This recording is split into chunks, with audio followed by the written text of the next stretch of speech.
Welcome to Hurrdat Sports Radio. Bellinger drives one in the air, deep left center. Back goes Tanner. It's got a chance. Gone. Cody Bellinger with a 2-run homer. Cubs lead 11-0. Fastball drilled high in the air, deep to left field. Quan watches it fly. Tommy Pham's first home run as a Royal is a go-ahead 3-run shot. What a lift for this Royals offense. 2-2 to Winker, the pitch. Swinging a high fly ball, pretty well hit to left center. Durant going back onto the track at the wall. He jumps. It is gone. A grand slam. Jesse Winker hits it off the railing above the orange stripe near the 370 mark. A salami for Jesse Winker here in the first inning. You understand why. You understand that the process, I mean, he creates an environment where you have to be good. You have to do those things, you know. And so he allows us to thud. He's always constantly preaching dominant contact and tracking the near hip and making sure that everything we do, those are the two things that we're doing as well as run to the football, you know. So I think, you know, again, as long as Coach Rule is here, he's going to have teams that tackle well and run to the football. Good morning. Welcome into Hurrdat Sports Radio, AM 590, ESPN Omaha, ESPN Tri-Cities. We're live on Twitter, Facebook, YouTube. That's DB. I'm Ravi Lulla here on the Pillar Exterior stage. What's up, DB? Good morning. How are things? Oh, we're doing all right. Yeah. You know, getting everything situated. Yeah, it's always a struggle. You know, it's what can you imagine if we actually had any sort? Well, you may have some. I don't. But can you imagine if I was like remotely bright? It'd be a lot easier in the mornings. Like, yeah, just to get stuff set up. I don't have like a great technical sense of what's going on here. I wish I understood where SMD like plugged in the stuff. Yeah, because she didn't use the that gray launch pad or whatever you call that thing with all the outlets in it. Yeah, she's better than I am at this stuff. Well, clearly all three of us put together. Yeah, I'm just doing my best out here, just trying to make it. Figure it out, make it work.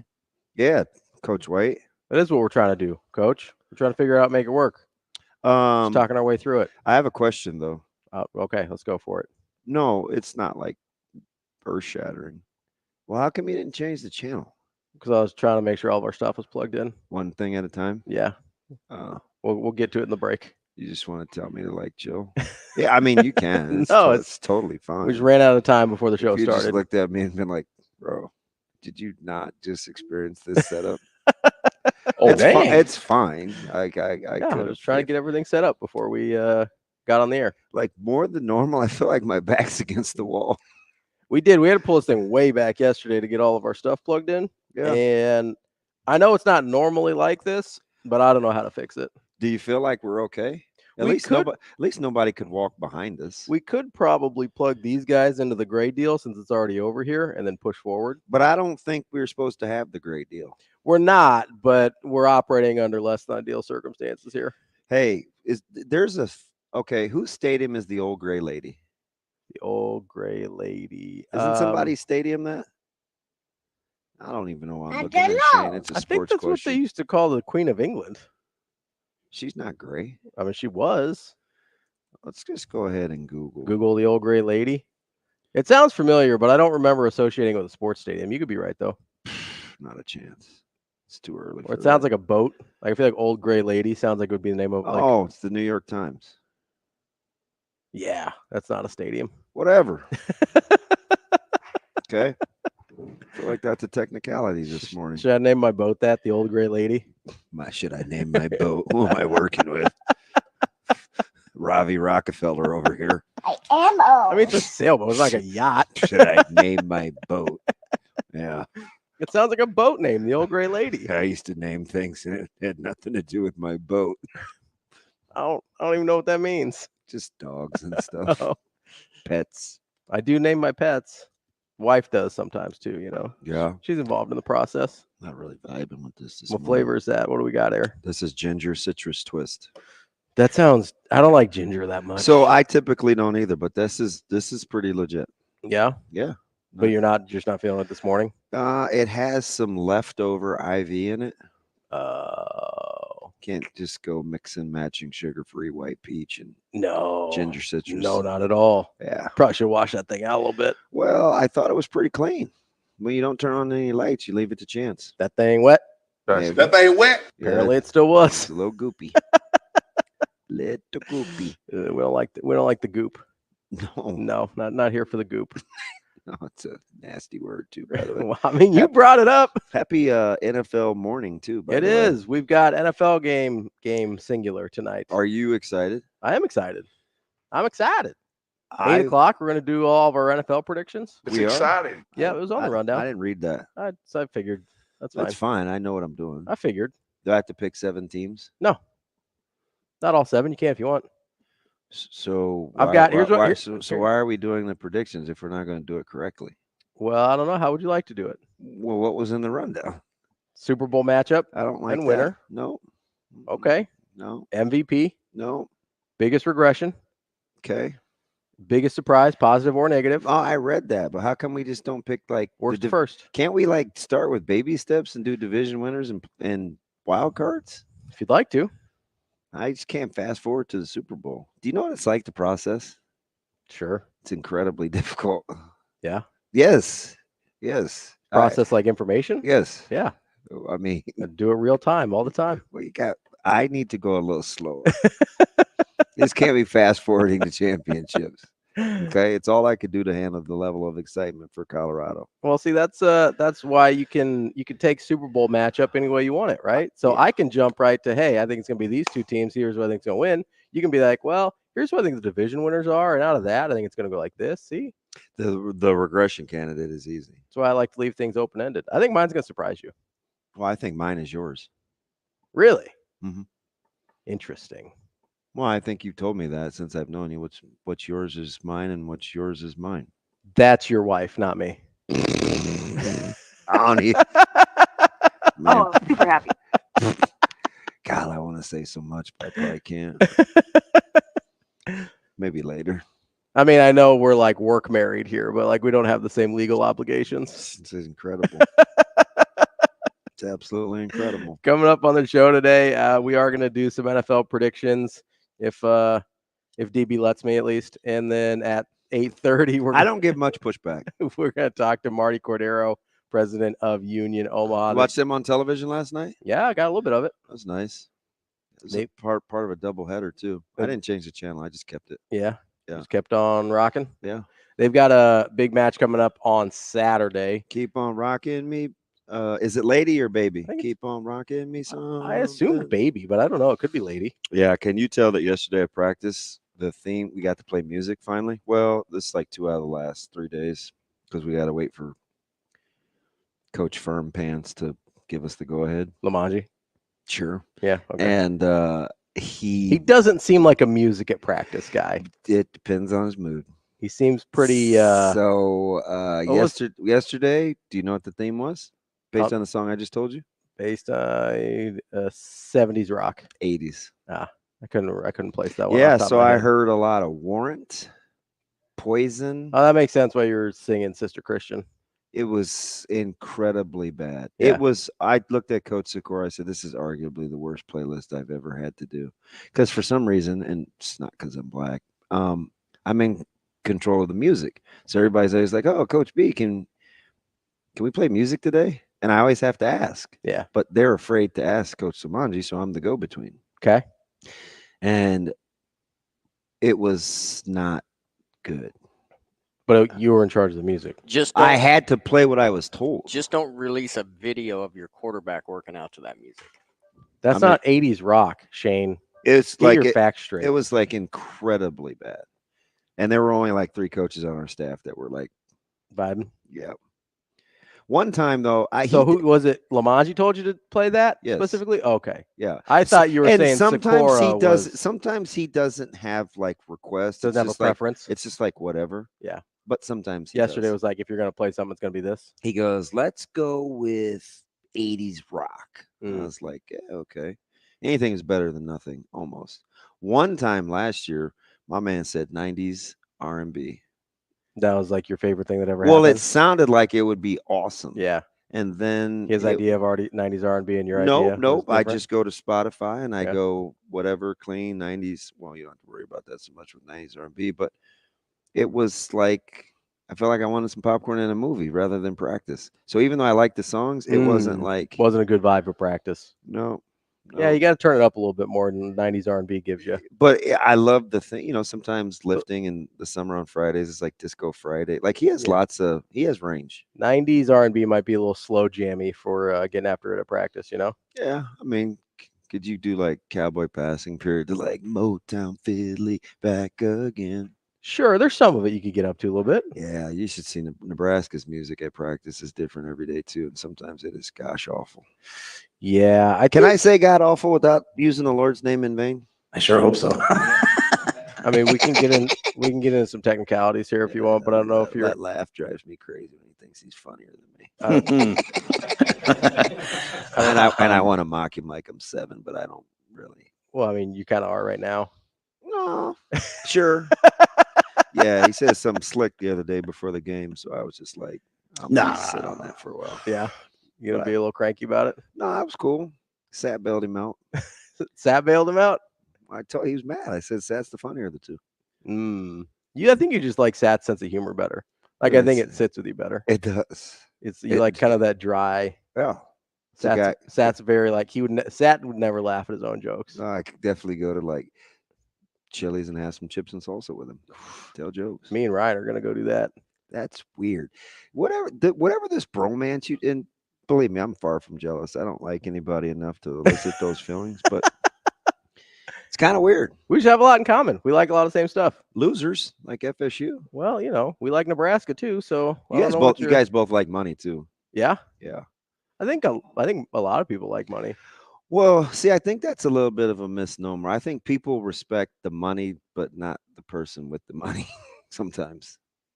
Well, I think a lot of people like having money. Yeah. That's what I like. I don't care about like status or anything. I like having money. As long as you can win money on the Ravens tonight and sell your boat. Why would I sell my boat? For money? Well, no, because the money is to buy things like boats. Oh. I don't care about like a number in my bank account. Yeah. I like a lifestyle. Like 21 Savage. Wow. He sings a song called Bank Account. Well, I sing a song like, I got my 1, guys. 2, 3, 4, 5, 6, 7 M's in my bank account. No, too ethnic. Not a big 21 Savage guy. Really? Yeah. He's okay. He's only okay. For the kids. Not about that life. Hey. We will embrace it. So you're just going to let me say that I would take the Ravens tonight and not give me any pushback? I'm not going to give a ton of pushback there. Yeah, the Ravens are good. I mean, they are. What's that number at now? 3. Yeah, that's right. Yeah, because it was at 2.5, right? Hey, Shane, is he not understanding the words that are coming out of my mouth? 4, I didn't 6, hear you 8, say 3 just now. Coach McGuire got it. Because we were at 2.5 to open, right? I don't know. I didn't follow it like that. No, I guessed 2.5. I was just listening to Candy. I was just listening to the guys this morning. I don't have a problem if you want to take Baltimore. Yeah, I would take Baltimore. Interested to see what Derrick Henry looks like in that offense. I just think if you're gonna get the Chiefs, get them now. And it's very, very weird giving a key number to Pat Mahomes at home. It is weird. 2.5 was criminal. It also feels strange to bet against Pat Mahomes. Don't they have Harrison Butker? But Harrison Buttkisser? But whatever, however you pronounce it. Butker. Yes, I think something is silent. Bucher? But it's not butter. I know that. So the K is not silent. But there's a J in there, isn't there? Or is it a T? Are you sure? Yeah, it's Butker, I think. Oh, TK. You just want to say TK, didn't you? No, I was just spelling. I think it's Butker. I like the Ravens. All right. Why do you like the Ravens? I just planned the line. Oh, for where the number's at, you like the Ravens? Yep. Pretty easy. Yeah, that's fair. I don't even have to overthink it. I mean, you might as well. You got time. No, I'm at Holy Ghost tonight. Doing a little film study? Yes. On UTEP, or what are you watching? I'm bailing Stephen M. Sipple out because he had a snafu, and so he called in a panic. Sip. But he said he would trade me trick-or-treat night. Halloween? Yeah. because I'm on Halloween way in October. Yeah, I drove there shirtless. I got 2 schedule changes. I had to change that one with SIP and then Nebraska Public Media for Big Red Wrap Up. Debate night is like October 8th, so they have to pre-record. And I can't get there at 6 because practice. Yep. So talk about practice. I had to flip-flop. I think one of my buddies was at, I don't know, were you there yesterday, a couple days ago, whenever they filmed last? I was not this week. Okay. I had a buddy, the guy that I think, you know what I think? I think Matty was. I think Matty Davison. Oh, really? Yeah, the guy that did my wedding photography was down there for some reason. I have no idea if he was taking pictures of somebody or what, but yeah, he's a good dude. He gave Jay a 1890 quarter zip. Yeah. I see it a lot. Big fan. We should get some 1890 quarter zips. Rep the collective. Let's go. The full disclosure story. Matty, help us out here. Like I was like, hey, do you have such and such size? He's like, hey, we're running thin because I like the quarter zip vest and I like the nylon hat. And he's like, I know you like quarter zips, but I have this size and this size. And I was like, shoot, I'm kind of an adult. I can't wear that. So of course, too small. Yeah, and he didn't we're in the same general vicinity. He's probably like 300 yards away from me. And I'm sitting down. So apparently at some point he must have seen Jay and was like, here, you want this? I was like, it's weird. I just get left out a lot of that stuff. Well, he had a size that she wanted. Yeah, kind of like, I think I'm going to tailgate with you guys. I missed that memo. Did you just skip the middle, man? You're busy. What are you going to do? I don't know. Certainly not talk to anybody in my household. That's kind of the way it goes. I mean, you'll come tailgate with us? Heck no. I know how much you like people and crowds and working. That's right. You're working. You got stuff to do. Yeah.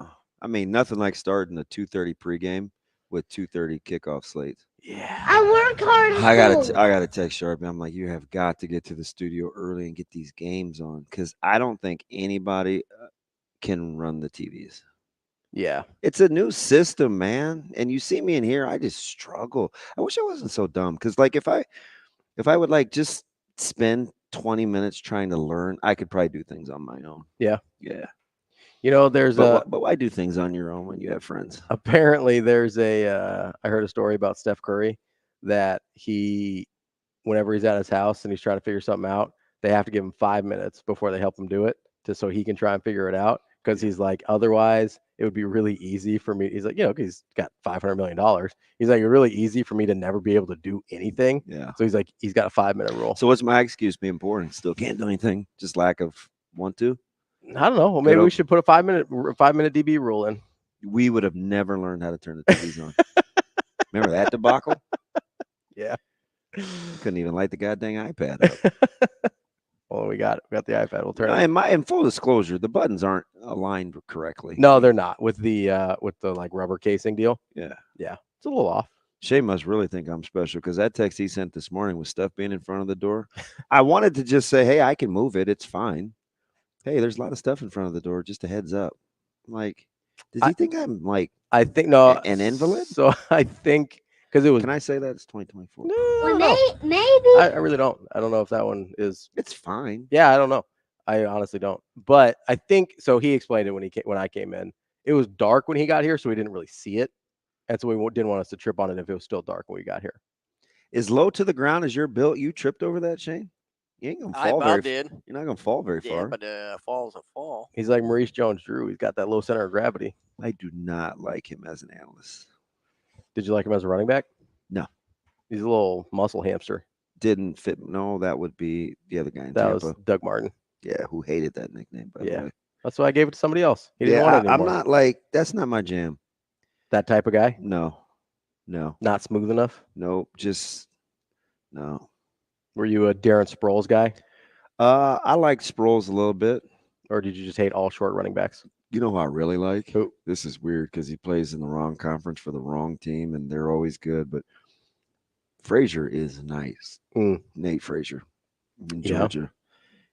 I love the 1 foot in the ground, get vertical kind of thing. You don't like guys that dance? I mean, that's kind of general, but I'm not a 2-foot jump cut guy. Mm. Some people can make it work. That's very specific. Not really. It's a style. I get it, but like it's it just doesn't. I don't know. I don't like having both feet on the ground at the same time. Typically, so you'd be a terrible race walker. Yeah, people that do that, I kind of admire though. Because if you've been, I'm a fairly brisk walker. Yeah, no, it's crazy, but certainly not a fast walker. Yeah, but I do get to where I'm going. Yeah, but there's like Severe and those guys. Severe's on another level. It's incredible. Yeah, I'm like he might as well be jogging. I'm like, you're doing this intentionally. Oh yeah, 100% he is. Why not just walk with your friend though? I think you're making some assumptions there about how Severe feels about people. That's a good point. Dude was at the parking garage, and I'm like at the track at the stadium. I'm like, this guy cleared 150 yards distance between the two of us on a 400-yard walk. And you used to be the running back. I was mad. You got to pick it up. I'm like, why am I putting this backpack on one shoulder? I should put it on both and just like bust it. Yeah. Because you can't walk cool and just be a one shoulder guy. I had to put that thing on like you're a little kid going to school. Yeah. Like I'm some of these coaches on the sidelines looking ridiculous. Wasn't Sat wearing a backpack? I don't want to get into it. That was your guy. I don't want to get into it. You don't want to hate on your guy? That was really, really good to see. He took it off when he got to the booth. Well, sure. By the way, that booth next to me is completely revamped. Yeah, they redid it? There's probably 5 different coaches in there than there was a year ago. Yeah? Yeah. It's pretty interesting. Is it crowded? Do they have enough room? If I didn't want to infringe on like boundaries, I would ask why or what's the like who's doing what? Yeah, because you could tell it's totally a process where there's a method to the madness. So now I'm looking at strategically how guys are, and I'm like, trying to figure out who's. And it's like the 4th different kind of setup I've seen since the beginning of last year. And I really like how they ended last year after they brought Sat upstairs. Yeah, but it's different. Like you can tell they have more brain power. Yeah, and I think they situationally figured out who they want where. Because I actually think, and I said this about the headsets, there's something to that about being able to know like how to use them. Like who you want, who's talking. Yeah, because it's not as. That's why I asked the question about whether it would be Sad or Glenn Thomas or whoever, right? Because I know a lot of people just assume there's definitely something to it. It's the play caller. And it's like, well, maybe. I mean, if play caller and QB coach, it's not like Glenn Thomas isn't also the co-OC, right? Yeah. He is so cool pregame. Well, and he's like, I mean, so chill. Yes. That's what I was just getting ready to say, like icy cool. That's kind of why I thought that might be the guy you want in your quarterbacks here. So were you down did you go down pregame? No. How'd you know? You just watched him? Yeah, I mean, everything he does, I didn't see him specifically pregame. Oh, but I just meant his general demeanor. Like, I noticed it honestly the most at that's a good call at the open practice because he was mic'd up for a while. Yeah, and it was all just like very simple to the point. He's a smart, laid back cat. Yes. Like that's a guy you probably want talking to those cerebral quarterbacks. Yeah, and that's why I was like, maybe that's who you want in your ear because it's very. My man had his arms folded, just kind of like surveying the thing. I was like, I want to be that cool. I like Glenn Thomas a lot. I'd have to take a chill pill. I'm drawn to his demeanor. It's a little strong. It's kind of weird. This is Harlequin romance. We're not doing like man crushes yet. I just like him. We will be back.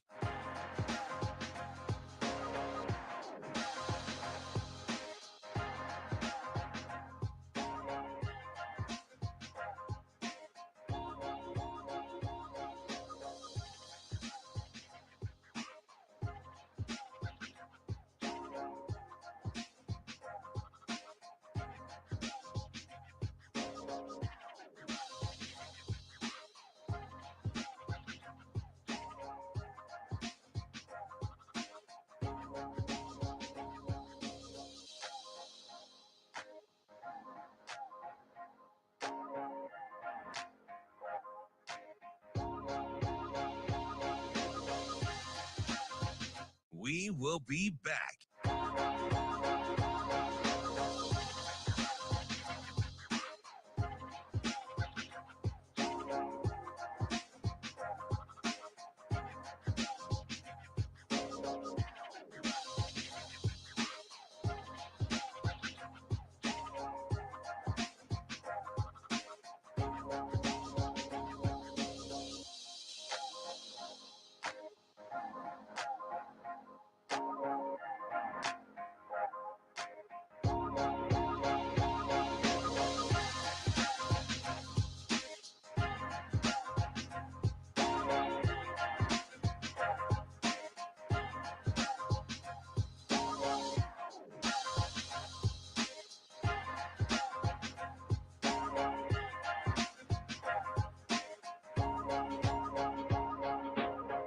We will be back.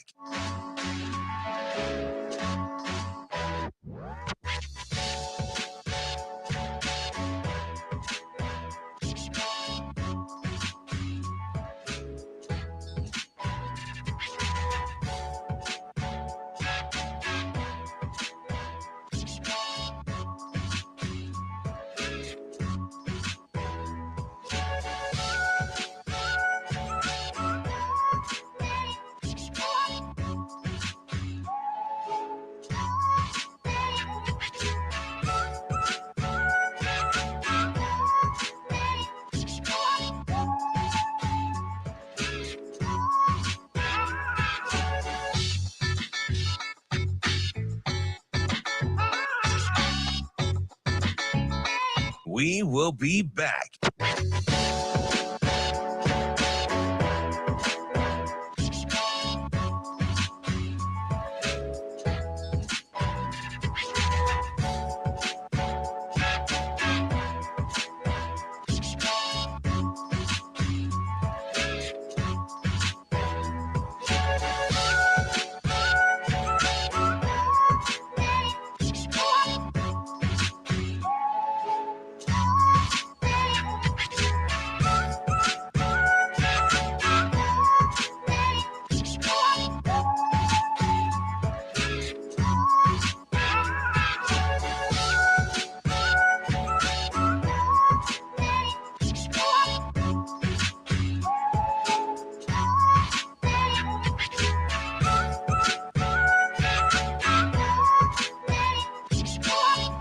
We will be back.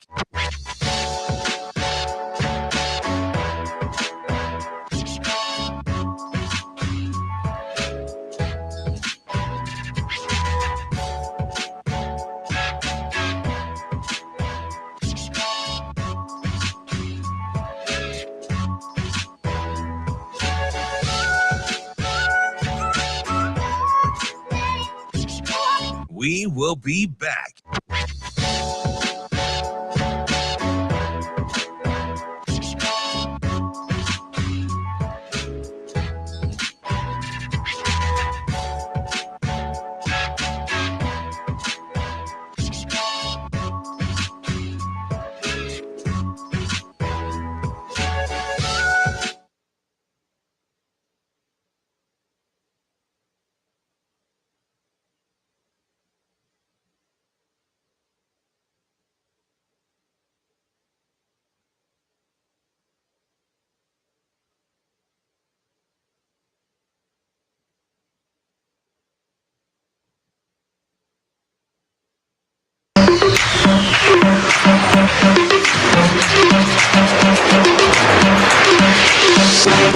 You're listening to Hurrdat Sports Radio. No, you know, we compared them to Louisiana Tech from last year, and we knew that, you know, they knew we had an advantage up front. So when you go back and look at the game, they got rid of the ball really fast. They cut block a lot of perimeter game, and I think we had no sacks in that game last year from La Tech. That's right. And so we kind of had the feeling that they were going to do the same thing. So again, the guys did a great job. You know, it's funny, Ty, you know, on that one with the quarterback, he hits the quarterback. He comes to me 2 days ago and he's like, "Coach, why isn't that a sack?"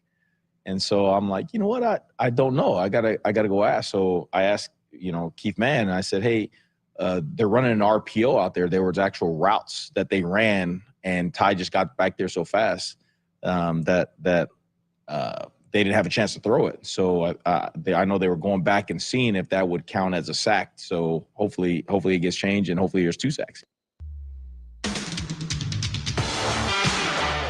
Welcome back to Hurrdat Sports Radio, AM 590, ESPN Omaha, ESPN Tri-Cities. That's DB. I'm Ravi Lulla here at Hurrdat Sports Bar and Grill. Tony White and Coach Rule both kind of did the same thing with the sacks and the turnovers. Yeah, they lobbied to. Yeah, where they're like, hey, that safety should count as a turnover, right? Which I get his point. It's a it should be. Because, they made a defensive play, and they got the ball back because of that defensive play, and it wasn't – I get they technically punted it, but they got points out. It feels like more of a turnover than it does a 3-and-out. You know what's funny is what did Ty Robinson say to us in Indianapolis? Oh, you want to get more sacks? Yeah, that's the first time he and he was good. Don't get me wrong, but it's the first time he got squirmy in his seat. Yeah, he's like, yeah, I definitely want more sacks, man. It's kind of pissing me off. Like, I only had had more plays. Yeah, I was like, you want that sack, don't you, Ty? Don't you, T. Rob? Or as we've come to affectionately know him, Big Ass Ty Robinson. Man, listen, this dude, he's enormous. There was a part in the third quarter, and considering how close they are to us, it's easy to see. But we had Jessica down there, and her mic was open so I could hear what he was saying.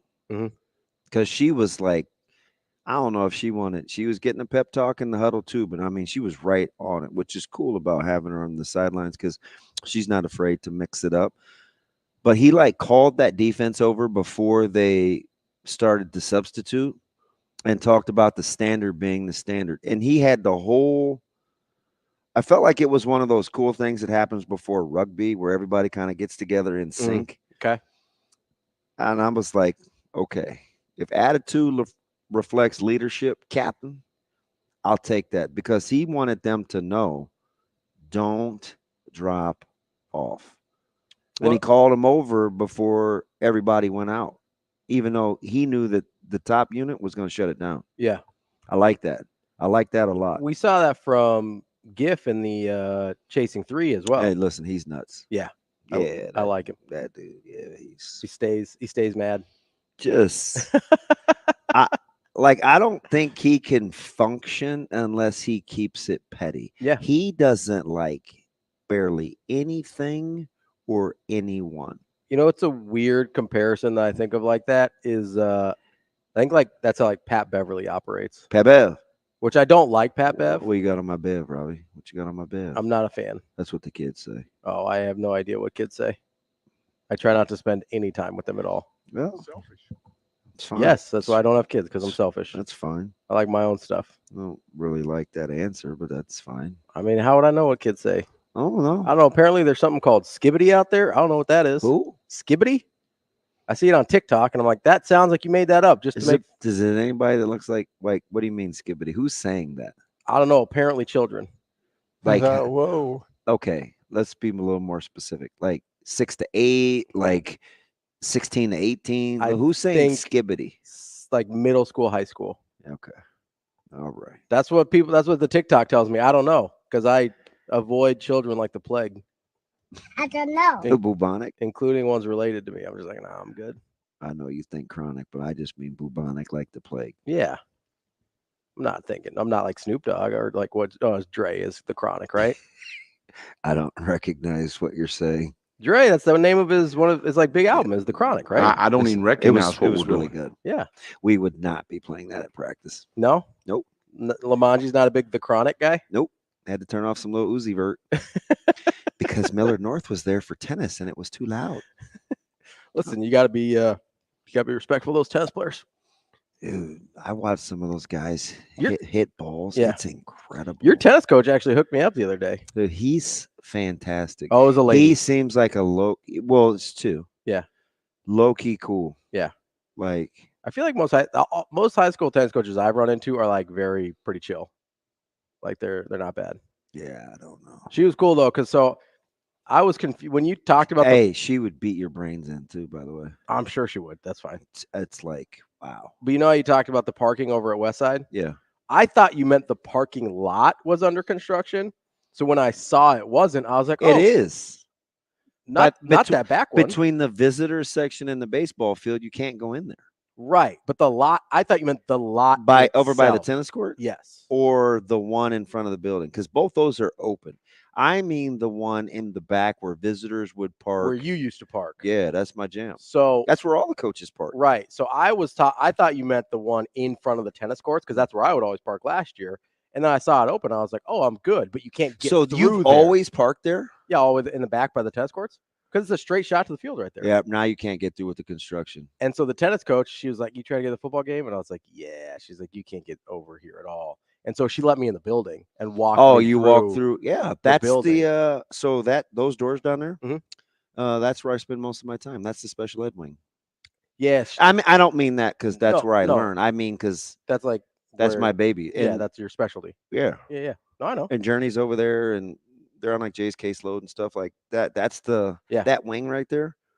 Although I will say, I don't know what you guys got going on. Walking by that locker room was one of the worst smells in my life. It's incredible. I don't know what's happening there. The poor volleyball players, they come out at the same time sometimes, and they're like, "Oh my God, boys stink." No, I'm like, it does stink. Sounds like Zoe. It smells real bad over it's there. Awful. So we have fan.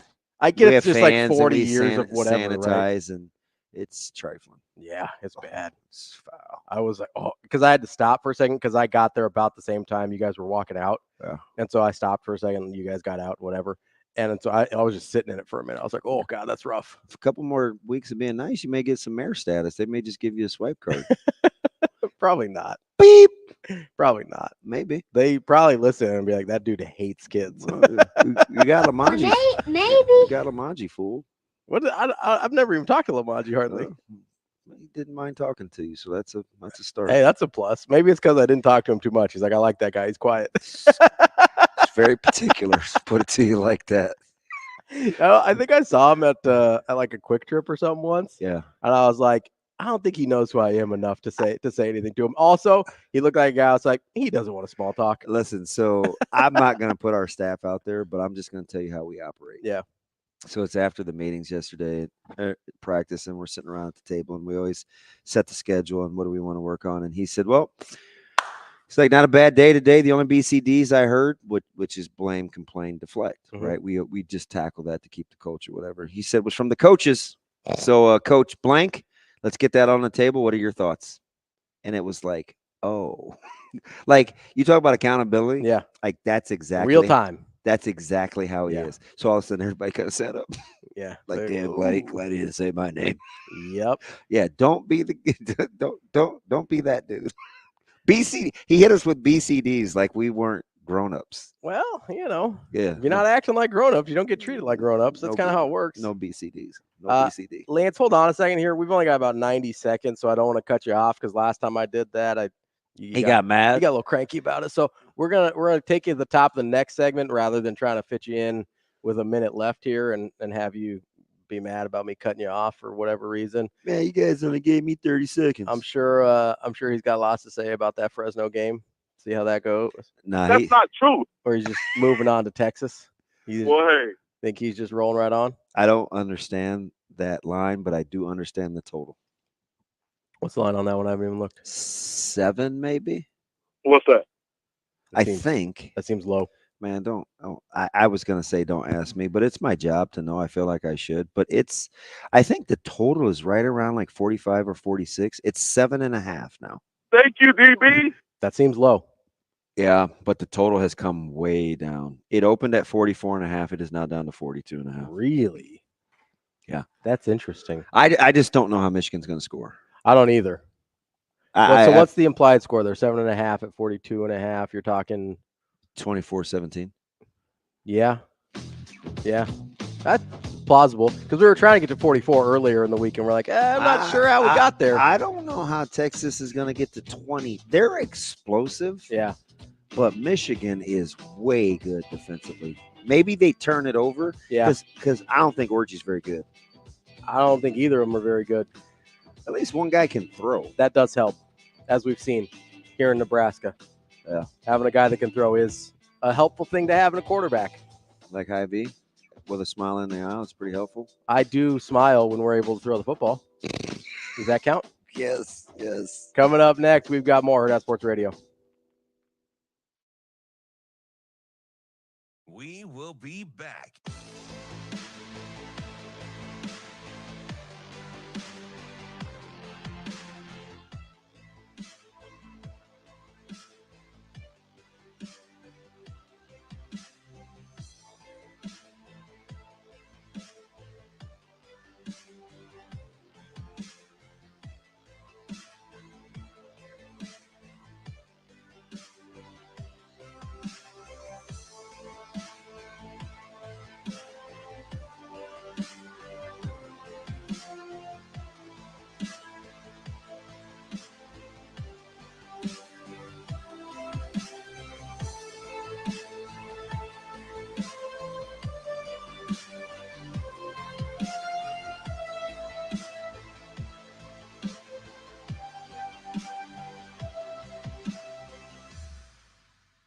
We will be back.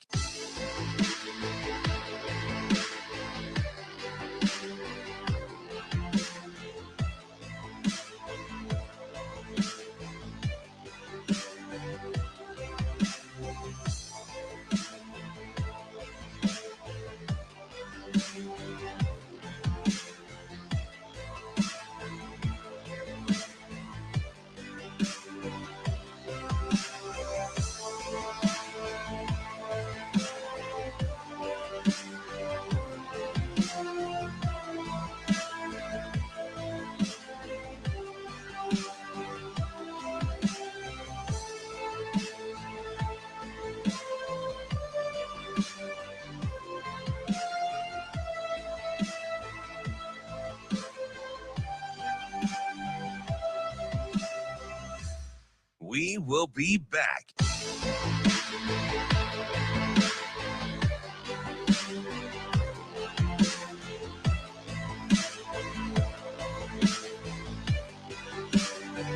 Sanders in trouble, and Sanders.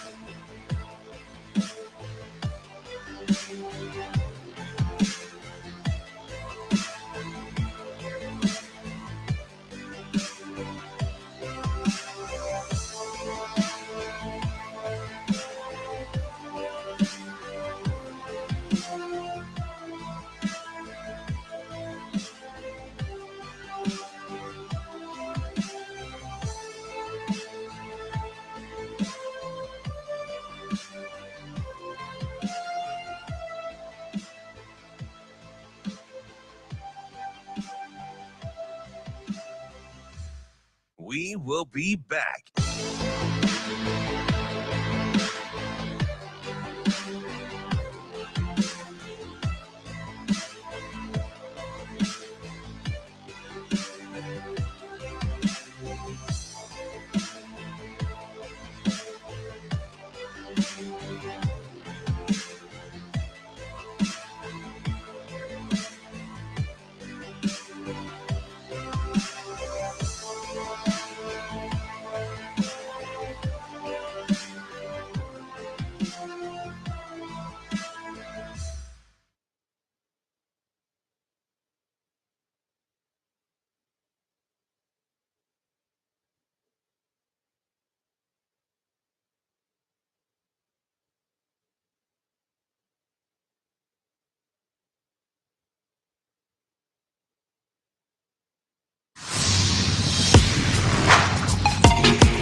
You're listening to Hurrdat Sports Radio.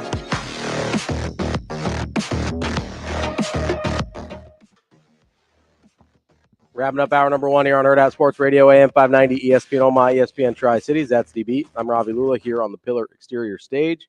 We're going to get to Michigan. Lance wants to talk a little college football. Let's go, baby. Lance, what's going on, bud? Okay, cool. All right, Timmy Krabby Pants. I mean, you know, I'd only talked about taking Lance's call in the last segment, and then I tried to stretch out that intro. Oh, I like that. Into Lance as long as I could. Do you know what I think about that? But he had to play his funny drops instead. Yeah, whatever. With his funny vibe or Southern vibes, whatever. DB doing the high-pitched falsetto Southern vibes voice, whatever that is. Let's go, baby. Okay. Lance, would you like to talk about football? Well, good morning, boys. You think I turned into Brian Kelly or something when he first got to LSU? Wow. You think I'm talking with a Southern drawl now? Or Kamala Harris for that matter. I think. Dude, the pretend. What is she now? The pretend dialects are killing me. But anyway, don't they need to stop? Yeah, like knock it off. Cut it. You gonna be like Brian Kelly and have some fake outrage like he had on Saturday, or? Yeah, that Sunday? was horrible. But that guy, I liked him. I don't know what I feel. He's a great coach. It's just what comes with it. It's just what comes with it. Yeah, it's like, dude, what are you doing? Yeah. Like you should have just merch. Yeah, says, man. Great coach, tough hang. Yeah, man. What? What'd you say? Brian Kelly. Tough what? Tough hang. Tough hang. Oh, okay. All right. I don't know what that means. Tough to hang out with. Like just like tough to be around. Oh. Yeah, okay. like he says about kids. Kids are a tough hang. Yeah, if it's a tough hang, it's somebody you don't necessarily spend a lot of time around. Yeah, that's funny. Okay. Great coach, tough hang. Yeah, that's wild. That is DB, tough. congratulations on your win last week, buddy. Thank you. It was ugly, but we don't get style points early on. I appreciate that. Man, you guys don't get preseason games either. It's spring ball, so it's gonna look like that. Yeah. When you ain't put on pads in 12 months. Bro, we had 13 penalties. I think that was going around, wasn't it? Well, how many did North have? Less than us. That's all I care about. You both had less than 10? Central. Did they have 12? Yeah, I heard about those guys. I heard it was a yellow laundry party over there. Yeah. That was tough loss. Hey, man, special teams, man. I see they lost by 1 point. I assume somebody missed the extra point. So I think they were a little gun shy. Either the cramps got to them and they didn't want to take it to overtime, or the fact that their kicker had just missed a 31 and a 35-yarder. So back to they went for 2 for the win? Yep. Oh, okay. I got you. Hey, man, shout out to Coach Alan Burrell over there at Millard North, man. Oh, that's Ravi's guy. Maybe you guys can bond. Would you like a campfire and s'mores? So Roll Stangs, baby. Let's go. Here we go. Hey. Oh, yeah. You're alumni, right? That's right. Ravi? That's my guy. Yeah, okay. Yeah. So 6 degrees of separation here. He has cousins down here, a father-son, and the son plays for us. So that's my connection, and I got to meet him this summer. Actually, at the 7-on-7 thing. Ravi, I met you too, but I don't think you knew who I was. I did not realize that was you. I apologize. Yeah, I figured that. No, hey, well, we never met, so it's okay. I get it. Oh, Michigan Lance here for Grace. That's nice. I figured it out later, and I felt bad. I was like, "Oh, that was Lance." Oh no, but DB was acting foolish, so I had to. My distraction. He was mad. He was mad until I explained that you had never met him before. Yeah. Yeah, he called to let me have it. That was crazy. And I was trying to keep DB out of trouble that day, so Yeah, he almost got me into something like, dude, I'm out of town on vacation. What are you about to get me fired 1,000 miles away? Stop. What are you doing? That wasn't even my fault. That's why I'm giving you a hard time. I'm not saying it was. So I'm giving you a hard time. I'm talking about the person with the reaction. I'm not the person with the action. Oh, you want like I tell every kid, every action doesn't deserve a reaction. Wow. So, Isaac Newton disagrees. Michigan Lance here for slapping DB's wrist. That's fine. That's fine. Hey, man, I hope my boys in Blue Michigan can find a quarterback because I'm not liking what I'm seeing right now. It doesn't look good. How many points will you have to hold Texas to win? 17? Yeah. 14? Yeah, I would say yes. I definitely would say.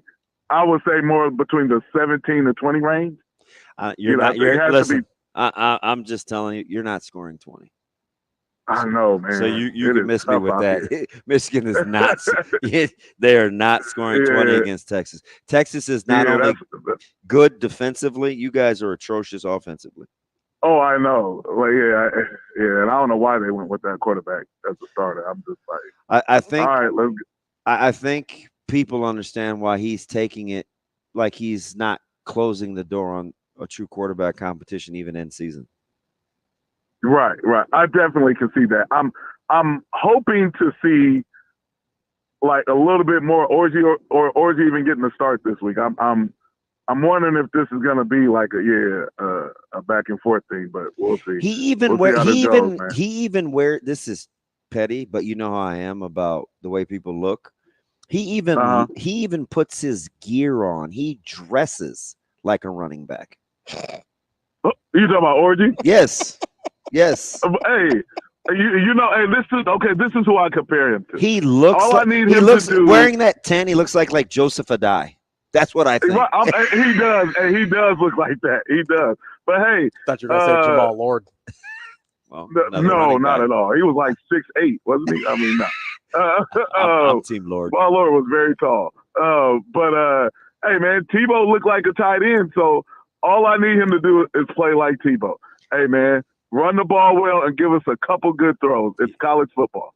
You don't need to be an NFL quarterback in college. I just don't think you can do that anymore.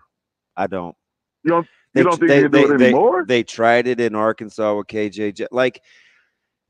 I think that I don't know, man. You could talk me off of this if we really got into the nitty gritty, but you just have to make about 6 or 7 throws a game that are big boy throws.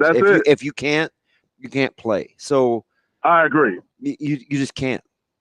The game is guys are too athletic on the perimeter, and DBs are really good now. You can't. You're right.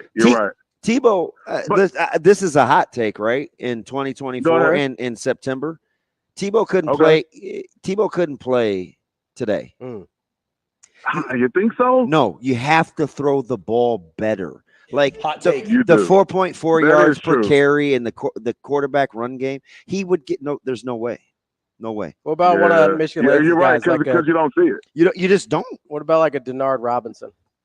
Same thing. Denard was he threw a little better than college. Tebow, I thought. Yeah, he did. I agree with that. And he was explosive. He was the run game. way more explosive. Well, that's what I mean. Most definitely. So rather than Denard, a Denard fullback, could probably get away with it. Yeah, Tebow was like a fullback, but Denard was explosive, right? So could Nick Marshall and Mason or Slayton and who's my lefty? Pat White? Yeah, no, he wasn't a lefty. Yes, he was. Pat White. Could they? Oh, he was. Okay, yeah. Could they play without being able to throw the ball? No, I just don't think so. But hold on, DB. There's still a lot of space. There's still a lot of grass out there. There is. I'm with you. And the RPO is a real thing, but you still have to be accurate. Yeah. True. So it depends on I think it depends on, not to get it too into the weeds here, but I think it depends on what you mean when you say big boy throws. Because I think there are throws you have to be able to make just for instance, I go back to Bellevue West and Centrals the other night. Mm-hmm. There were some RPO things that were there for one of the teams, and they were just errant throws. Yeah. Even in high school, if you don't complete you're right. Even if you don't complete those throws in high school, it's hard offensively because coaches I agree with that, DB. Coaches are too good now. Yeah, they just are. You're right. Well, we saw speaking of Miller North, we saw it happen kind of to Miller North where like that, and that's at the high school level. In college, it's even more magnified. Yeah, but I guess so. When you say big boy throws in a I'm not discouraging you. I just don't think you're going to score. No. I like you. No, I am agreeing with you. Like big boy throws, what he's talking about is, and I agree, man. Like you have to make third down throws. You got to get first down. So, and now, however that looks. So you mean more like big boy situations?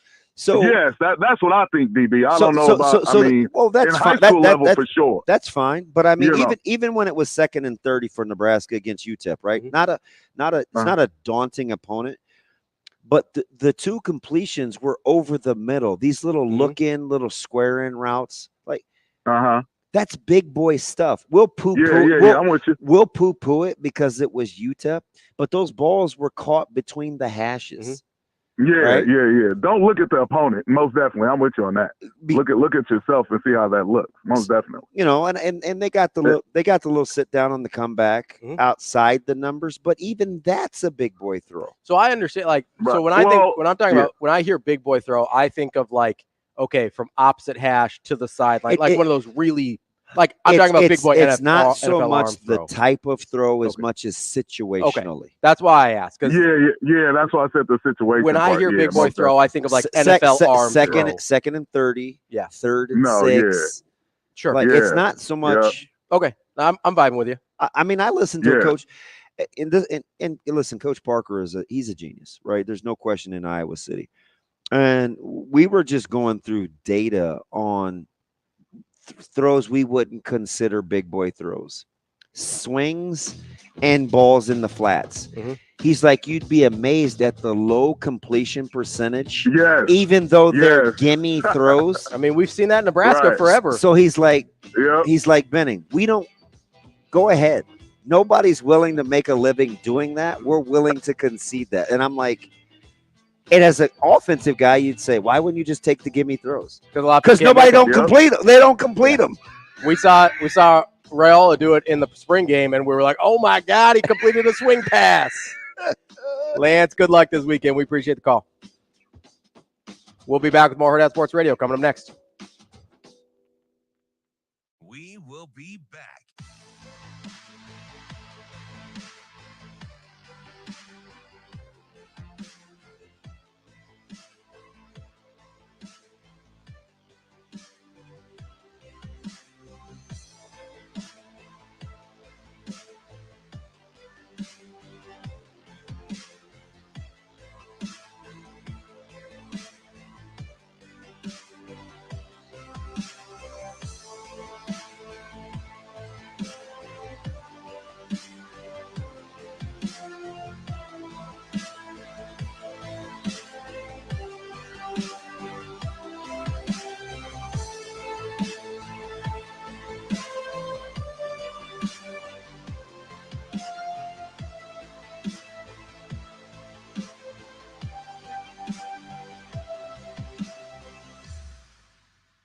We will be back.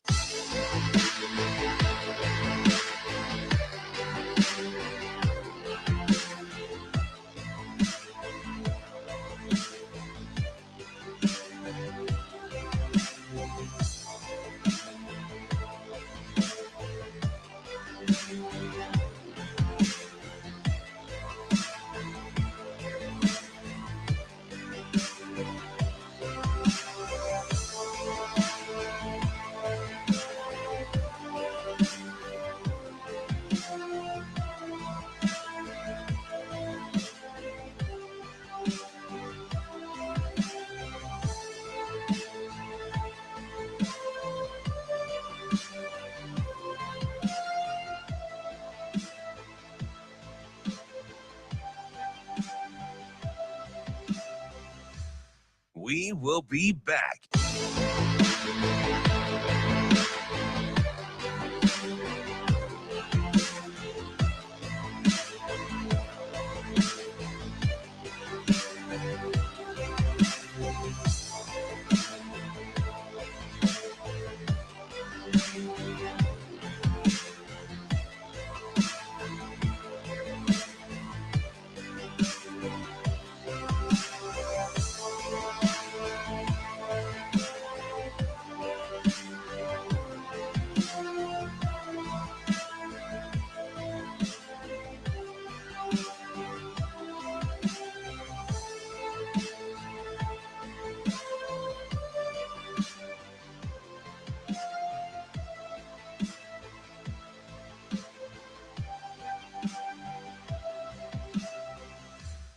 We will be back.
You're listening to Hurrdat Sports Radio. We went back and looked at the explosive passes, and really hate to give up explosives. So went back and watched it, and it was a 3-by formation, and the number 3 receiver ran across his face and beat him, and so they threw him the ball, right?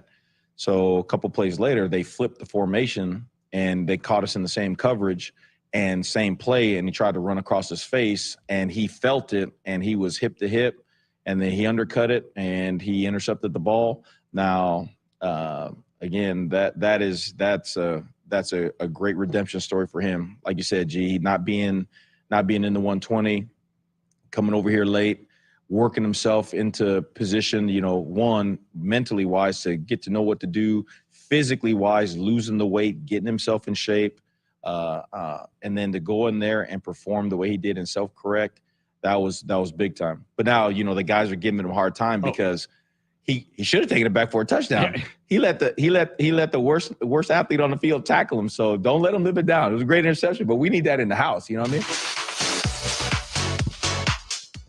Kicking off hour number 2 here on Hurrdat Sports Radio, AM 590, ESPN Omaha, ESPN Tri-Cities. We're live on Twitter, Facebook, YouTube. That's DB. I'm Ravi Lulla here at Hurrdat Sports Bar and Grill. And reminding you, if you're driving right now, make sure you get out and click your seatbelt. It prevents injuries and saves lives. Only if it's worn properly. Make it click. This message from the NDOT Highway Safety Office. Remember 2 weeks ago when I said there's a guy that I referenced, but I'll wait to bring him up until next week? Sure.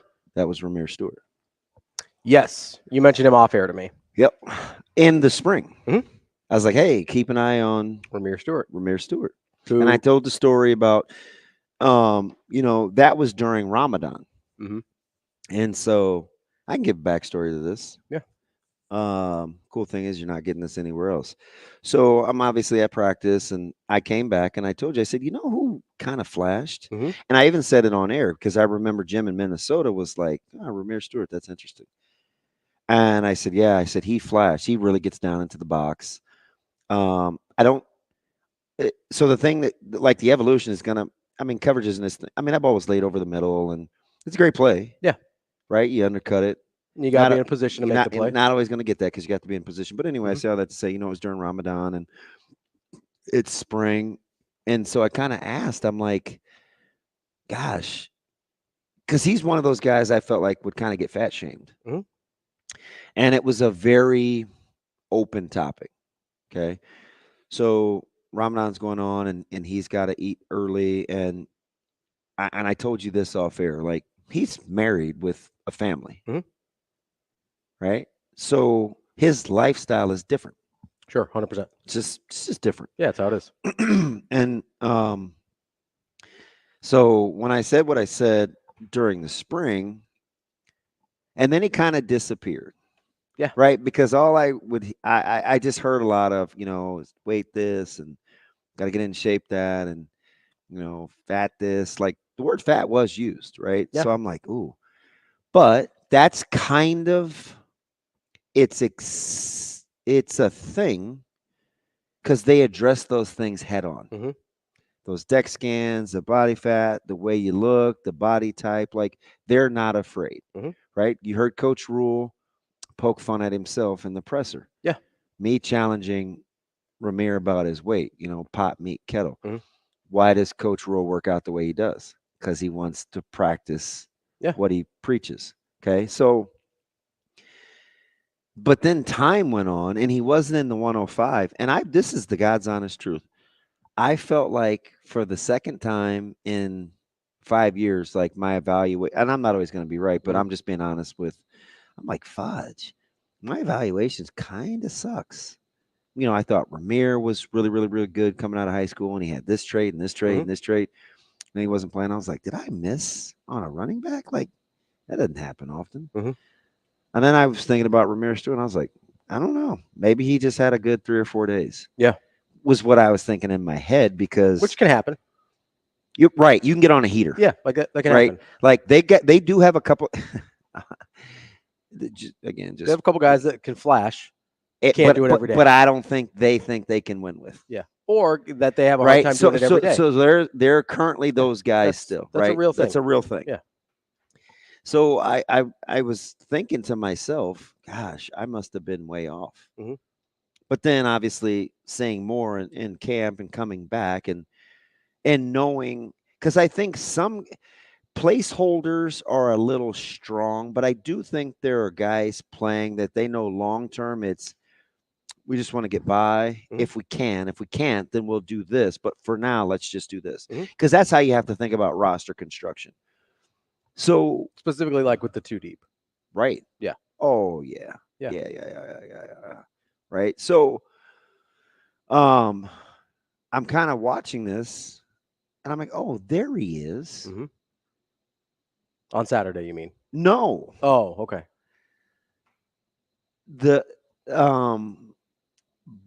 A guy Bruntz, I'm just going to say it. Yeah. Bruntz sent me a text because I talked to Bruntz. I like the guys that I trust, we can have off. We can talk about other things. Right. So I like Bruntz. And he said, oh, so at practice, it was interesting to see Ramir Stewart doing Ramir Stewart things. Mm-hmm. And I remember what I said to him, in my head, I was like, well, he's very capable. Yeah. Right. Because I remember when I came back and I told you, I said, keep an eye on 32. Ramir Stewart. I think he can play. I was surprised when you said it. I don't know how sustainable it is. Can he do it every day? For him. Yeah.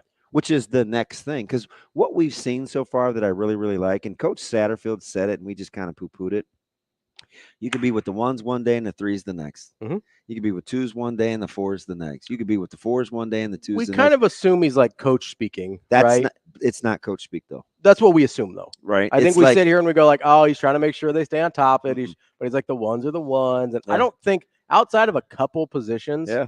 I think every day matters. Yeah. Every day matters. You'll see guys, you'll see some. I don't know how much attention people pay to the personnel on special teams, but you'll see guys on special teams now this week that one job's in practice. As long as you're doing things like that, you're going to keep everybody engaged if you have a competitive roster. So, all those little things matter. They do. I think there's and not everybody's story is the same, right? Family, child, married with a family is a whole different situation than it just is a true freshman coming in. It just is different responsibilities. Yeah. Right. Well, and frankly, different priorities too. You have to. Yeah. Right. So it's I'm glad. But consistency is always going to be the thing. And what can you do long term? And the thing that I like about this week in Coach Butler, and I was saying this to Avery in our preview, and she asked a good question. It's okay, what am I banking? What's the secret sauce or what's the X factor? I like schematically the opportunity for Butler and White and Dvorak and Knighton to put something together against a team that doesn't seem to want to run the ball or have quarterback run game. And who better than to know about that than a coach that watched a quarterback function at a high level with elite level talent outside the numbers without a running back until the emergence of James Cook. That would be Josh Allen. Yeah. So can Nebraska, in however long that they're doing Colorado prep, schematically, look, how do we stop those over routes? How do we stop those sail routes? Those are long developing routes. Do we want to bail? Do we want to give ground? Do we want to not chase? There's lots of things that they can do that can game plan for a team that does not want to run the football.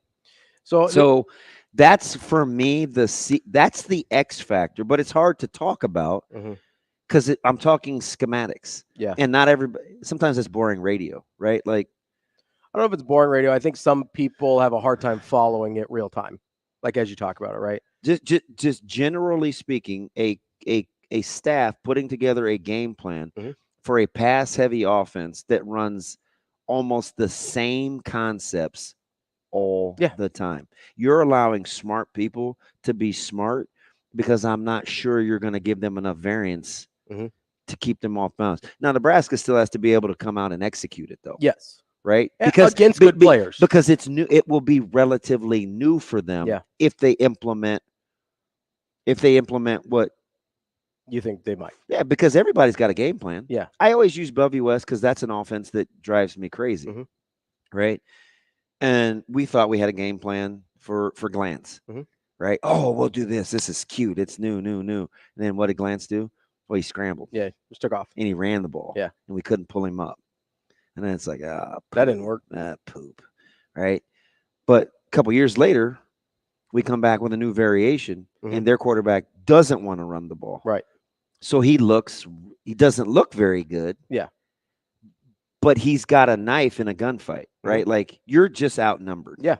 And because you won't take advantage of this, of the thing that you're giving him. Yeah. Right. We did it to Miller North. Right? Miller North liked to count. So we went to an even front and we split it down the middle. Now you have to count. Now there's a couple things that we were willing to give up. They didn't want to do it, so we didn't have to change. Yeah. So they didn't score a rushing touchdown for like 3 straight games. But we knew what we were willing to concede. Yeah. Right. You just have to trust it. So if Nebraska can trust it, even though they'll have to play a little different in the secondary, because they have some tendencies. But if they're willing to evolve, you can give Colorado fits. You can give those good receivers fits if they can pull it off. And that's what I want to see. And John Butler seems capable of executing that. Or putting that plan in place. But again, right? It doesn't matter how much a coach knows. Right. He's capable of putting the plan in place. It doesn't matter how much a coach knows unless you're capable of executing it. So guys are going to have to play differently. Yeah. Let's get to Kurt on the Hurrdat hotline here. Wants to talk a little Arkansas. What's going on, Kurt? Kurt in Arkansas. What's up, Kurt? Not much. Just got out of the deer stand early and decided to give you guys a call on my way to Hastings. Whoa. Hey, DB. Yes. Everybody's been talking about this, that, and the other thing about what we should do, and this and about Colorado. I haven't heard anybody talk about the key. One of the keys, in my opinion, is can our corners be physical with Horn and Hunter? Yeah. Because you don't ever see anybody bumping those guys or knocking the crap out of them off the line of scrimmage because they're afraid they'll get burnt deep. Yep. That's definitely part of it. And so Nebraska, they kind of play what I would call like a mugging style. Like they like to play like that. Right. So we'll see what they're willing to concede because most of Colorado's passing games so far is getting vertical. Well, right. So it doesn't make much sense to play them like that to get up and be snug if they're getting vertical anyway. Now, will Colorado show some sort of capability of like quick game or something like that where you have to be kind of snug? Maybe, but it doesn't. I understand what you're saying, but if guys are going to try to get vertical anyway, it doesn't do me a ton of good to get as close as I can to them. So I don't know if you'll see that on Saturday either. You know what I mean? Well, yeah, when I was working with Coach Kelly, we played a lot of teams that ran a similar style offense to what Colorado runs now. And we had receivers, always played against receivers that wanted to get vertical on us because we were smaller. But what we tried to do, heck, I only had 2 guys over 200 pounds playing on defense, and we won state championship. But what we try to do is disrupt their rhythm at the line of scrimmage to give our guys a chance to feast on the quarterback. Yeah. So that's the other part of it, right? Can you get home? Right. So Nebraska tried that a couple of times, and I appreciate the call, Kurt. Nebraska tried that a couple of times last year, right? And they got caught peeking in the backfield. They got hit with because Colorado's like the king of those over routes where it's like bottom of the numbers to far hash, and it looks like 2 big rainbows. That takes a long time, though. Right. So they were willing to concede the 7 sacks. But if you want to trail and chase, there's potential for some big plays. So it's like, what are you willing to give up in the meantime? And can your D-line get home? And unless Colorado wants to run the ball, they're going to allow Nebraska to settle in because that D-line, listen, you can play Kai Wallen, you can play Van Poppel, you can play Hutmaker, you can play Ty Robinson, you can play Elijah Judy, you can play MJ Sherman, you can play James Williams, you can play Jamari Butler. Like, you want me to just keep going? Mm-hmm. Like, all those guys play. Cam Lenhart, we didn't mention him. I can't believe I keep forgetting about Sticks, right? Like, pretty good. How many guys was that? Like 9. And you don't have to bat an eye at it.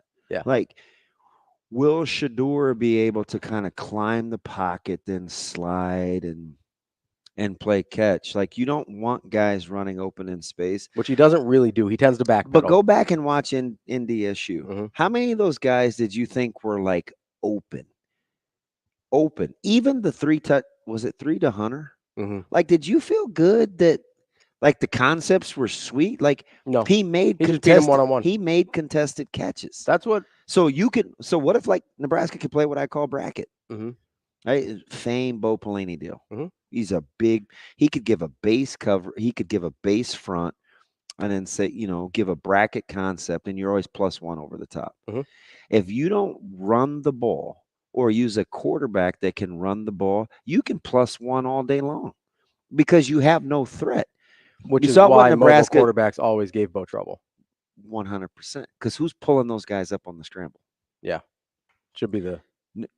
It just depends, right? Yeah. We're playing a team this Friday. We had to rep it over and over because it's rare, right? Okay, so let's say we want to bring outside pressures. Well, they run sprint out, okay?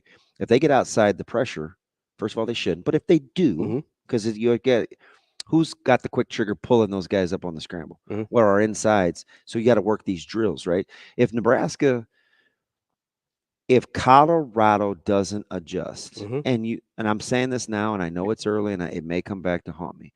If Colorado doesn't adjust with either some sort of middle of the field run or QB be elusive, get a first down, you're going to allow Nebraska to sit back and play a certain way. It's not going to be good for Colorado. Can you replicate that with either like middle screen game with not a great screen team though?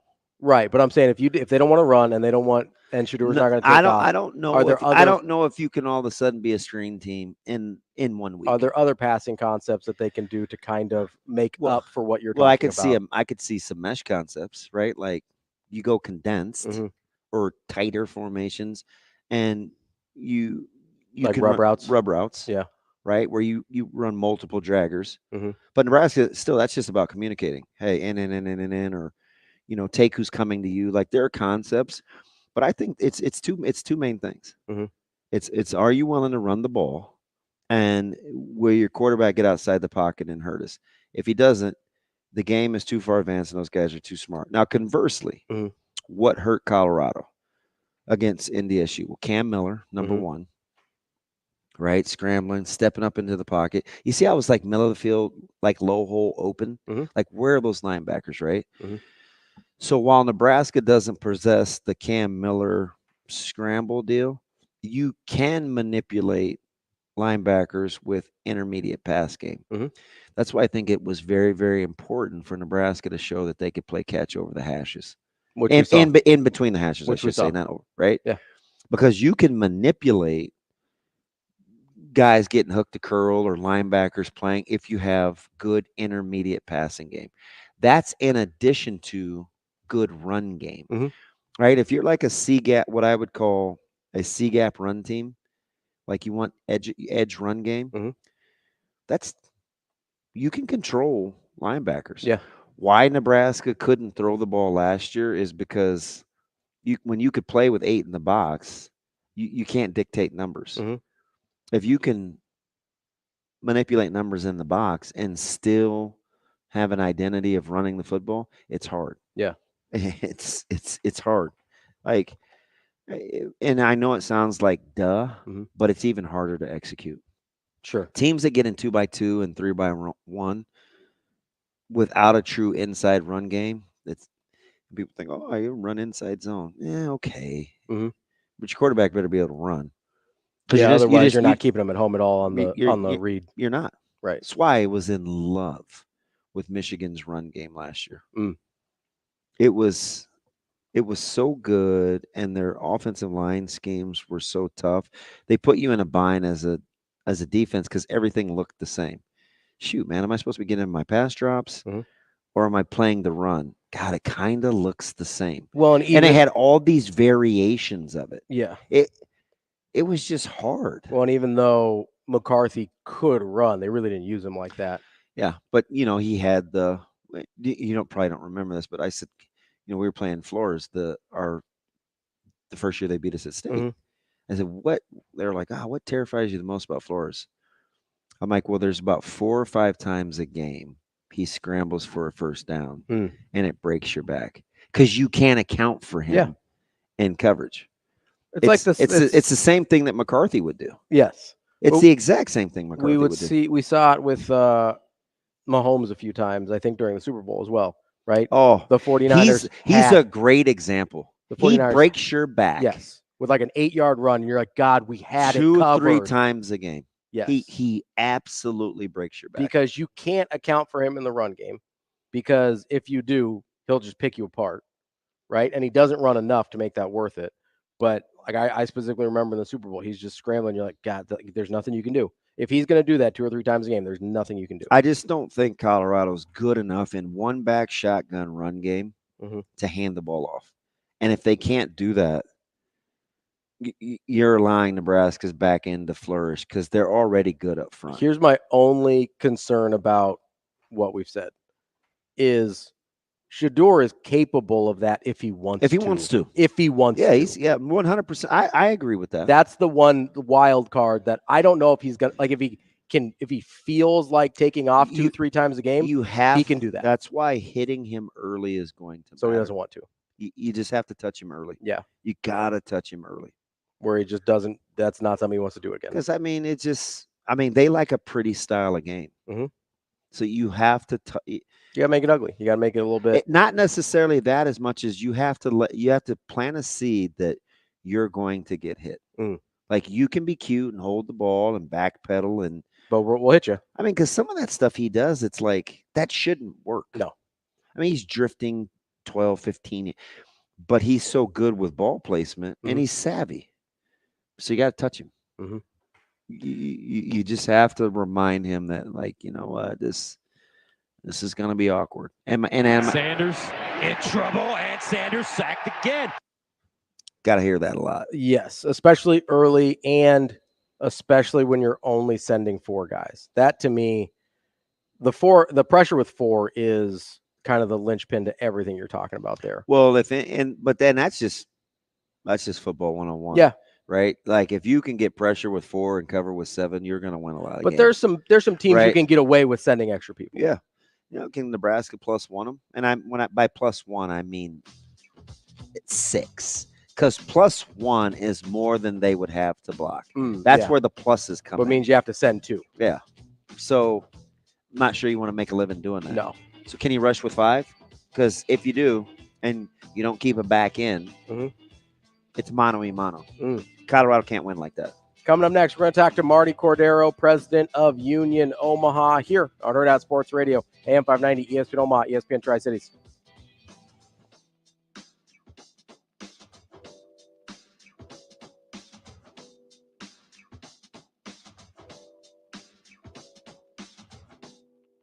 We will be back.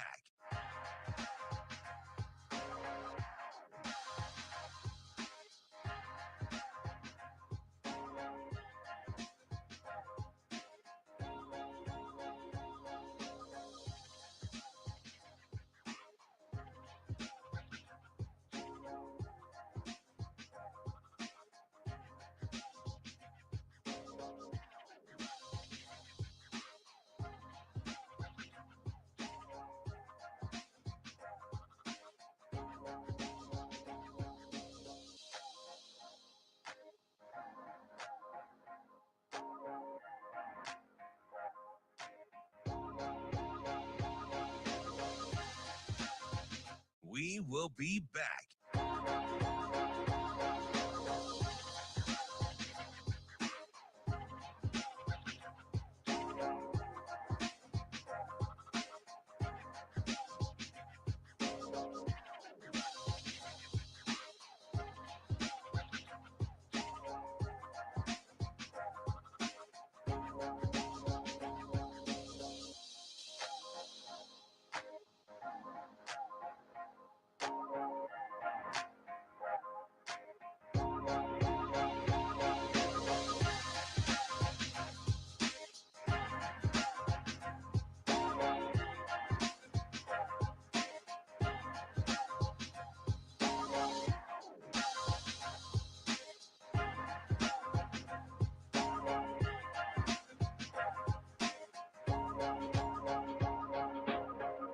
We will be back.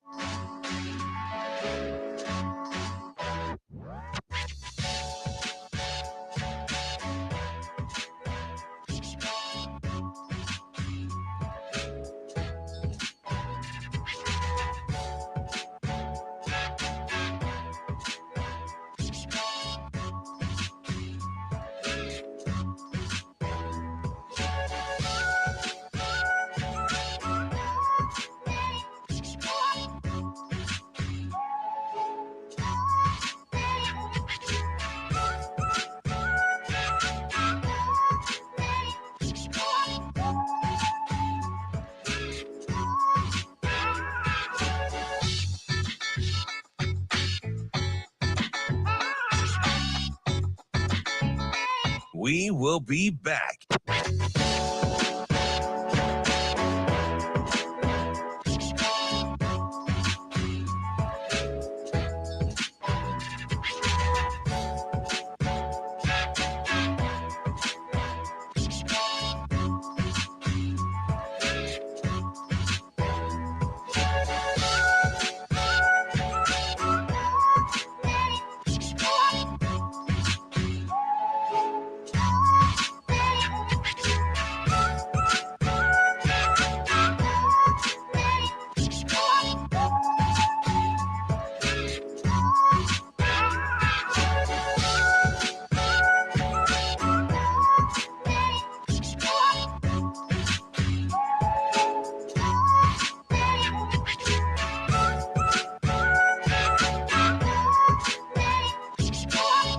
We will be back.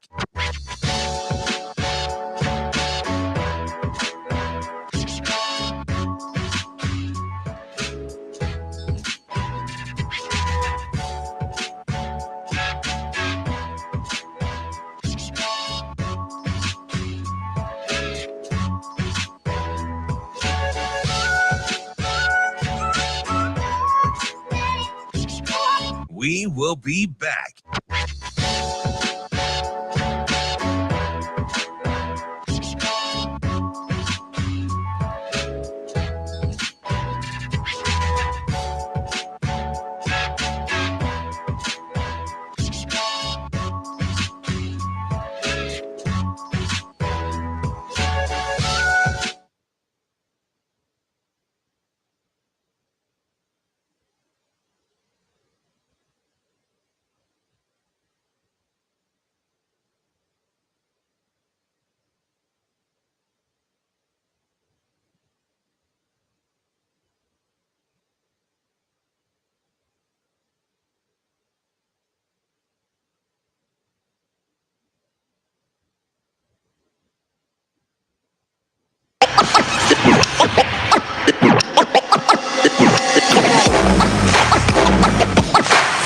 You're listening to Hurrdat Sports Radio.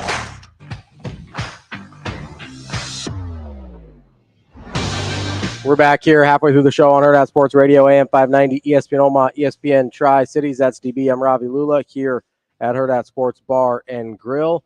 We are joined now by Marty Cordaro. He's the president of Union Omaha and, of course, your Omaha Storm Chasers.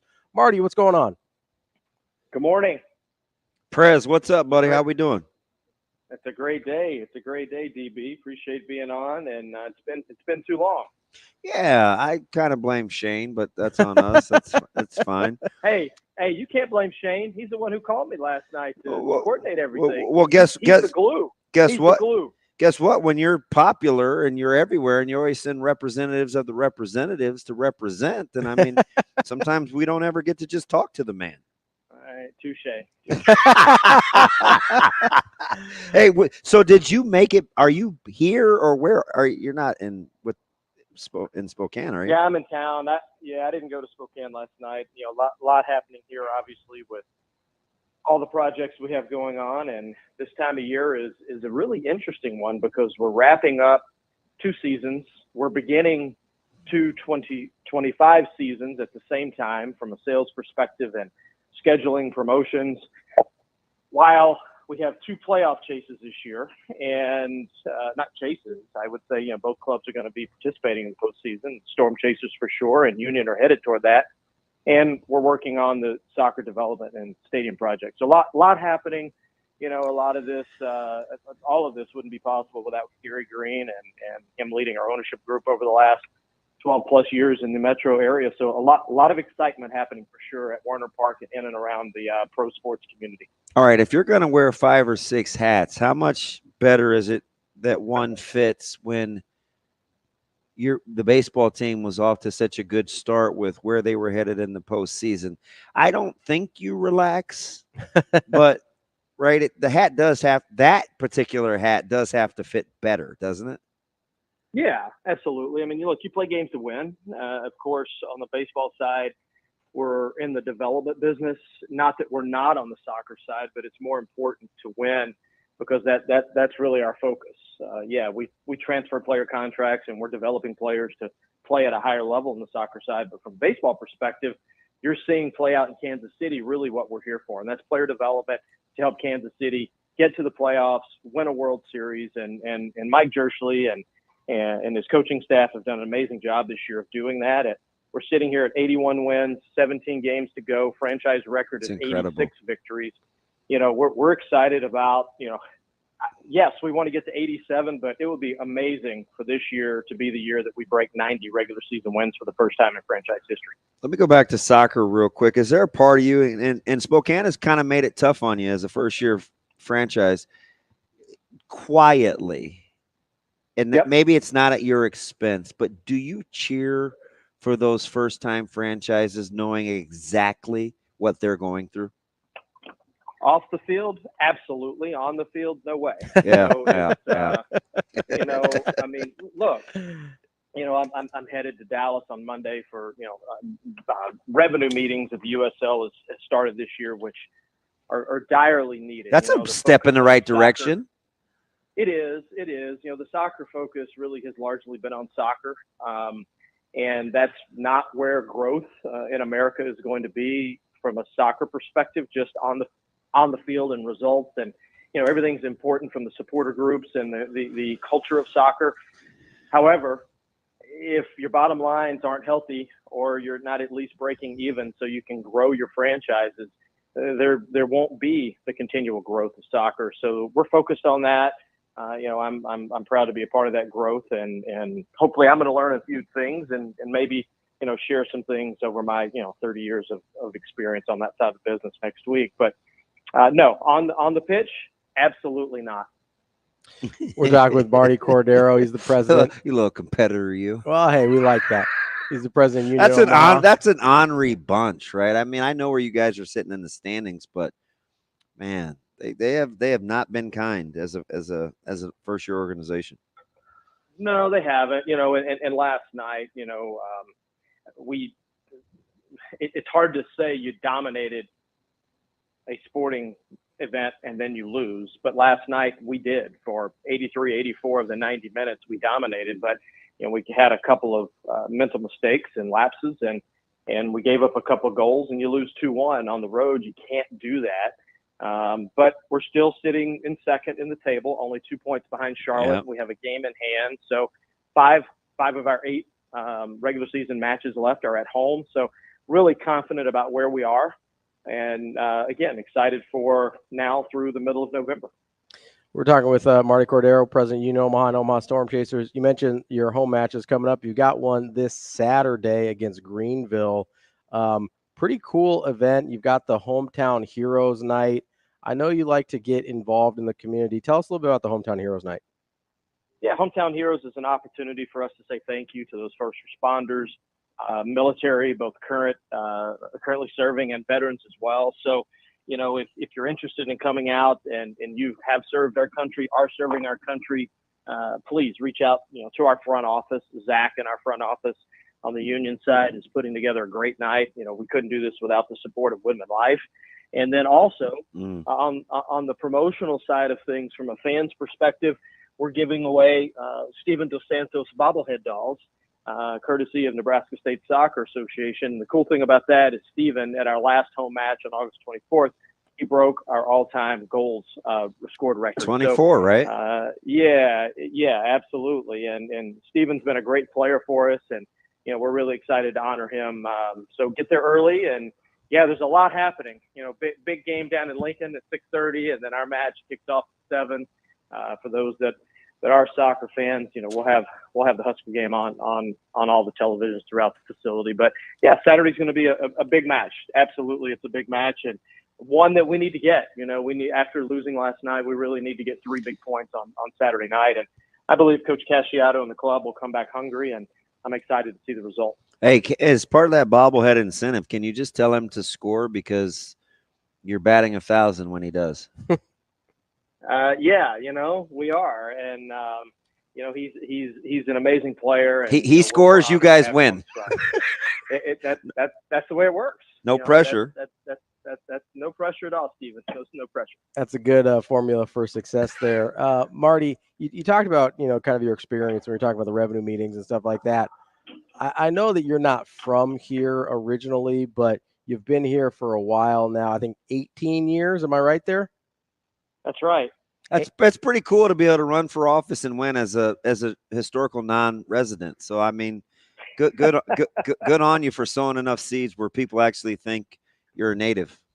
I thought he was the mayor. Is that not right? Well, it's dual role. Unofficially? Yeah. Well, when the mayor's out of town, Marty takes over.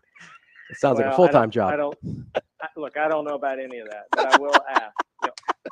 How long do I need to live here to be considered from Omaha and from Nebraska? 18 of 51 years. Yeah.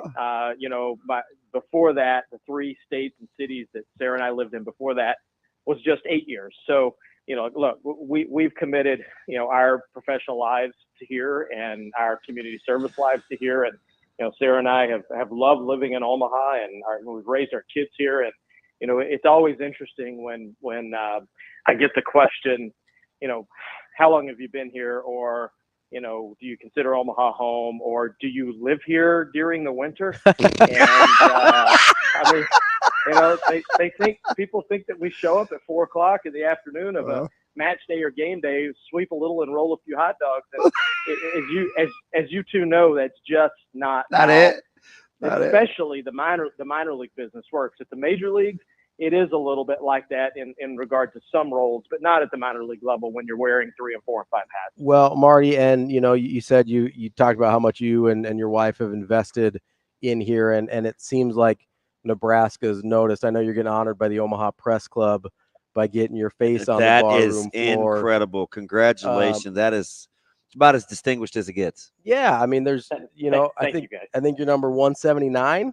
That's a pretty select group there. I guess being somebody that's chose Omaha as your home when you had options to go or kind of make it a brief stay like you did at some of your other spots on the way here. Like, how much does that mean to you that you've invested in here and now it's kind of seems like the city's acknowledging you? I'll answer it this way. In May, when they asked me, it was uncomfortable. It wasn't an initial yes. I truly look at what we do. Just Damon, like your question on the field, I truly look at what we do day by day as a team competition and on and off the pitch, on and off the baseball diamond. So I'm humbled to accept it on September 19th. But it absolutely is on behalf of both of the organizations and what our teams do off the field and off the pitch day by day for 365 days. They do all live here. And, this is their community as well. But it's going to be a great event. And, yeah, I mean, Johnny Carson and Warren Buffett. And as I keep getting notes from Todd and Tyler, my buddies over there, it's like, it's pretty cool, pretty select group. And another cool thing is 50 after 129, Alan Stein was 129. My mentor, the reason I'm here, the reason why the Omaha Royals were, he led the acquisition back in May of 2006. That's why there's still AAA baseball here. So I'm humbled to be, inducted into, the same group that he's in as well. And it'll be a great night. But I want to make mention, I think it's really important for people to know this is also a fundraiser, and communications, journalism, media, jobs obviously are important. They're important to what we do. It's the profession you guys have taken on. So if someone may not know me or doesn't know a lot about me, it's still an opportunity to come out. It's $100. The public's invited, and you get to help support scholarships that the Press Club award each year to deserving college students throughout the state. So I think that's something that needs to be promoted a little bit more as well. All right, I'm going to let you out on this because it's a one-word answer. If you want me to really test your roots, you looking more forward to La Tech and North Carolina State on the 14th or Nebraska and Colorado? Come on. Oh, I'm looking more forward to it. Come on, man. It took you too long, MC. Damn it. Oh, no. Here's the deal. You go back 5-10 years, that's not even a question. I would probably slap you through the phone. Of course, but today and this year, look, Damon, you and I have talked about Coach Rule, and I still have not had the opportunity to meet him yet. I would love to. I'm such a fan, and that answer is Huskers all day long with the Colorado game coming up. You know, I have big expectations for this year, and I think it's great for the state. And last week was a great start to see Raiola get off to that start, and it's exciting. I don't know, it's great. It's great to see what's happening down in Lincoln because it's so great for the state. Well, Marty, it's great to see what you do all the time with Union Omaha and the Omaha Storm Chasers. We appreciate you taking the time to talk to us, and congratulations again on the honor. Yeah, appreciate it. Appreciate it, guys. Come out to a match, and Damon, I don't know when you have free time either, but come out. He doesn't. Maybe October 2nd.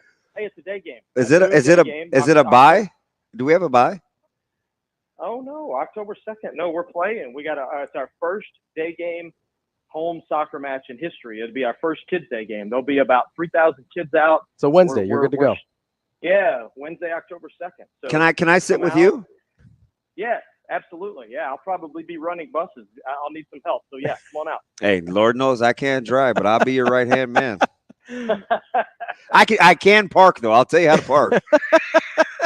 No, we just have to direct, DB. They don't let us on the bus. Damn we just it. have to direct them. But no, look, seriously, you guys come out on October 2nd. It'll be a fun match. Marty, book it. We appreciate it. We will talk to you soon. We'll get that. That arranged. Yeah. Take care, guys. Appreciate what you do for local sports. Have a great week. Thanks, MC. That's Marty Cordaro, the president of Union Omaha and Omaha Storm Chasers. We'll be back with Brian Edwards.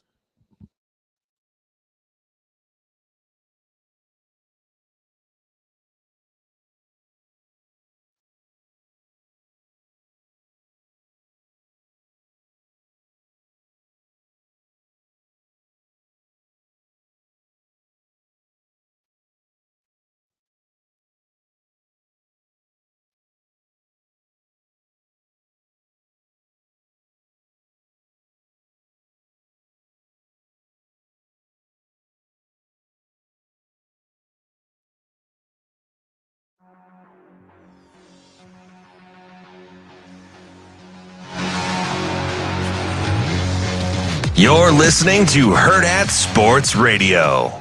Now, Vegas insider, senior handicapper, and fan of the cold Budweiser bottles, Brian Edwards. It's got to be touchdown, touchdown, touchdown. Brian Edwards. I don't really love it. Brian Edwards. Were they using the cream cheese to butter the bagel? Brian Edwards. I'm going with the cowgirl. Here is Brian Edwards.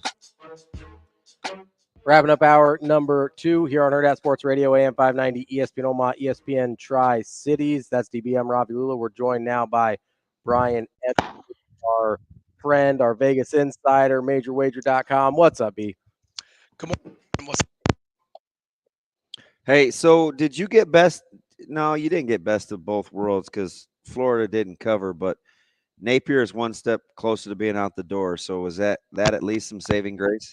Yeah, finally, I think reality is hitting Gainesville, but it's starts with an S and then a show because I don't know if you guys are familiar, but the school president stepped down like 5 or 6 weeks ago.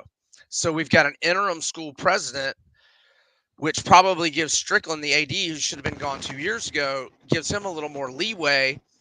The big donors are not happy, but this is all their fault. To be honest, for putting Strickland in power. He's been trying to push a $500 million swamp renovation. They just got the $85 to $90 million football-only facility done 2 years ago. You're going to have to pay Napier $25 million to go away. I don't know what we got to pay Strickland to go away, but those dumbasses gave him an extension like a year and a half ago for no reason whatsoever. I mean, it is an absolute disaster. It could not be worse. You know how I always know somebody, right? Like, you may not know this, but Ben Sass is directly connected to the state of Nebraska as a former representative.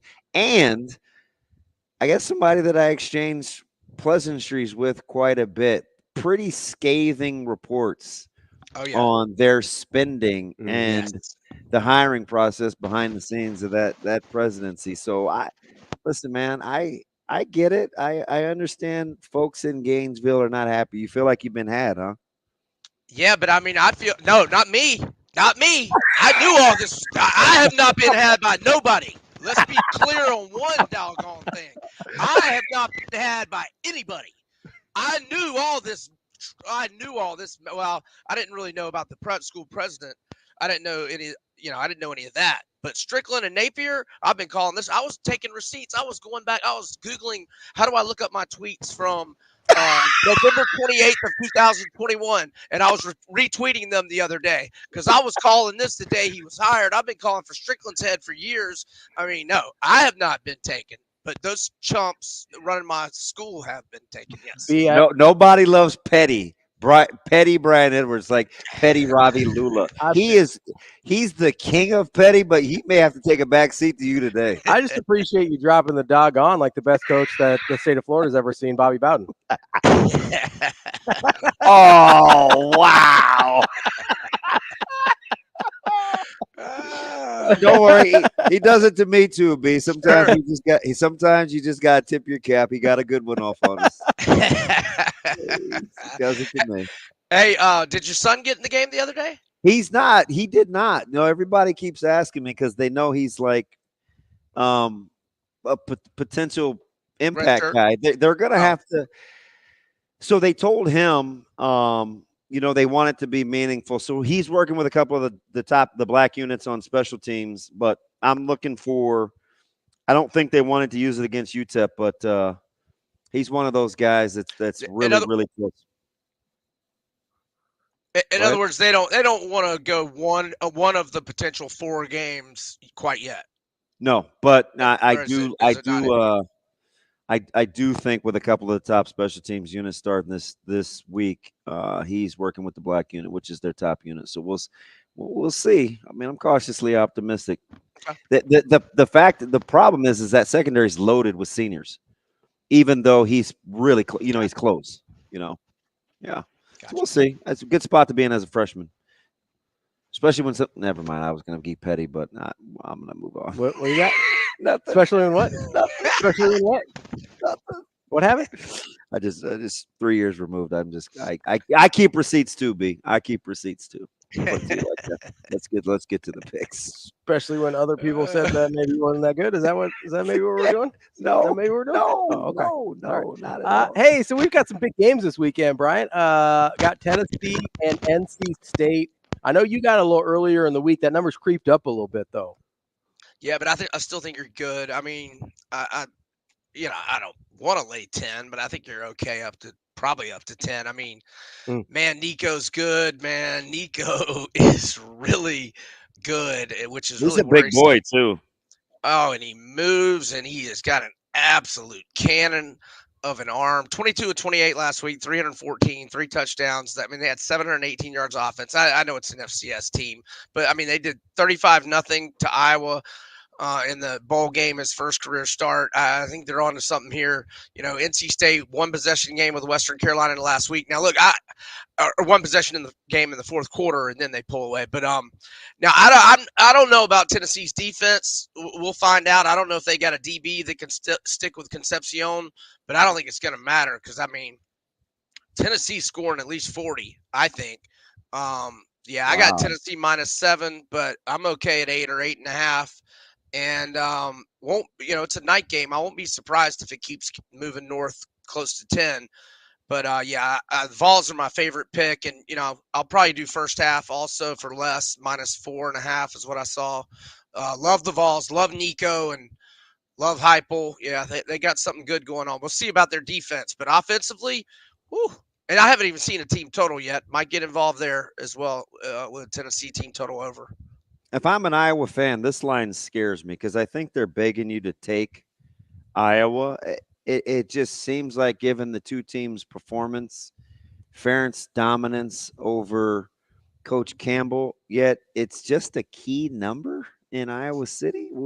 Are you taking the bait, or are you give you all the cheese for the trap you want?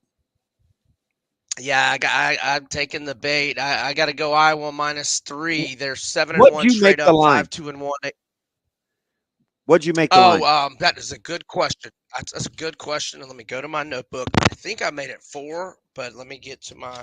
I said it should have been at least 5. It should be at least 5.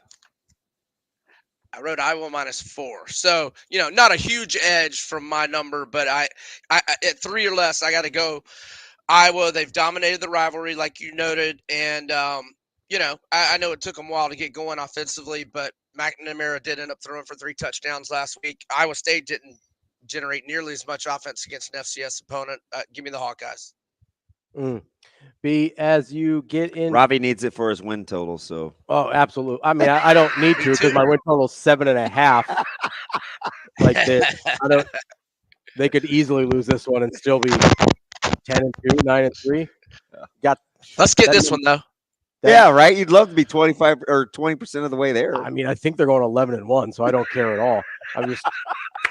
That number is ridiculous. Is all I mean. Is they gave me so much wiggle room there. Oh shoot.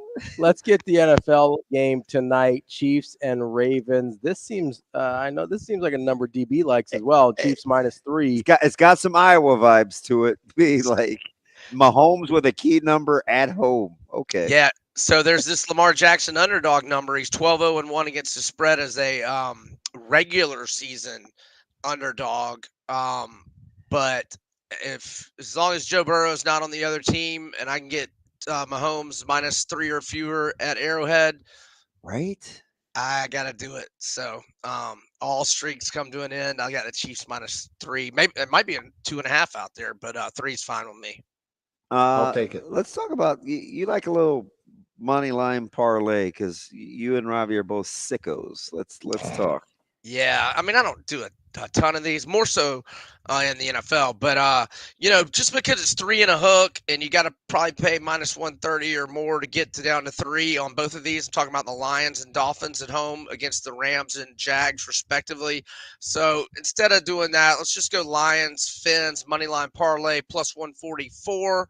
And, if you put some muscle behind it, the Lions game's at night.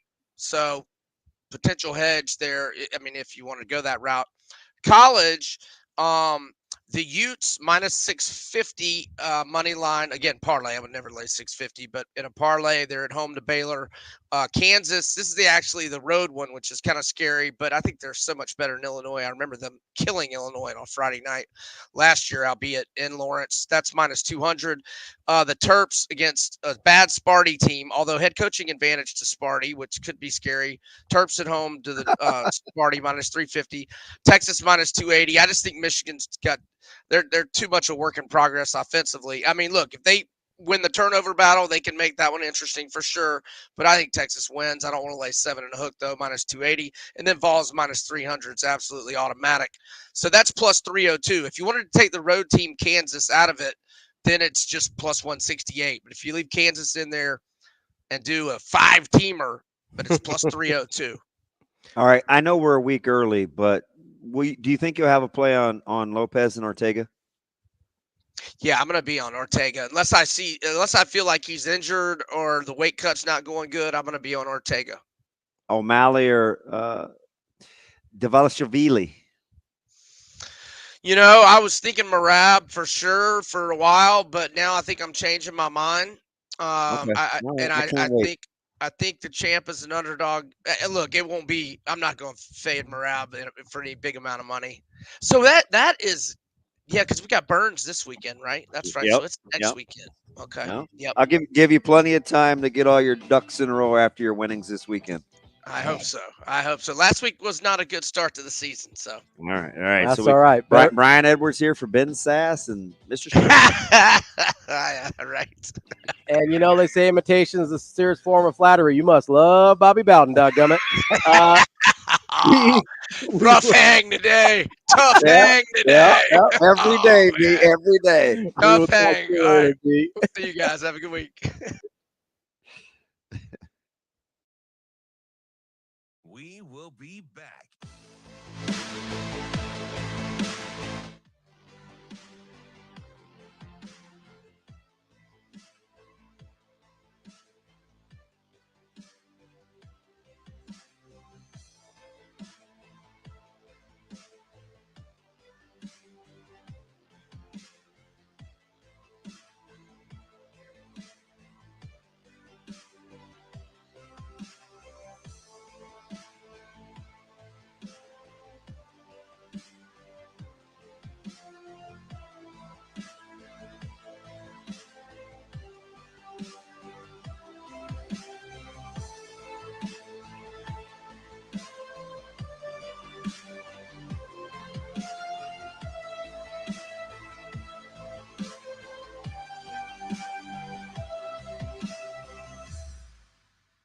We will be back.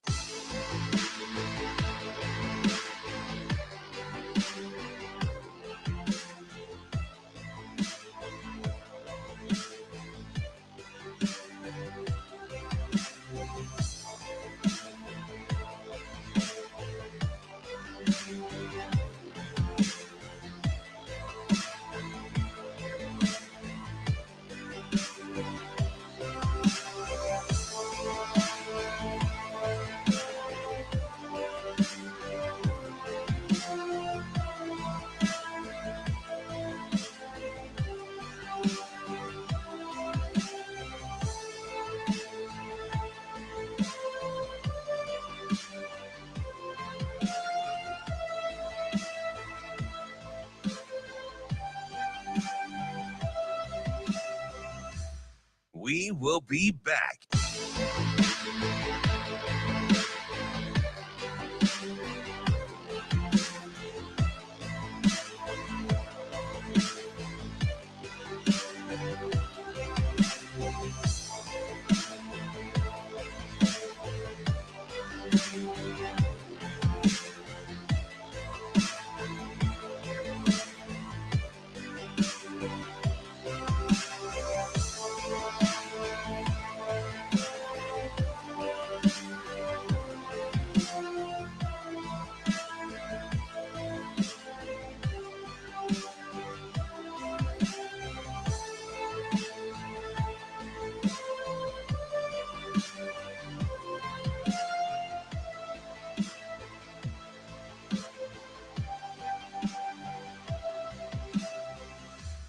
We will be back.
Welcome to Hurrdat Sports Radio.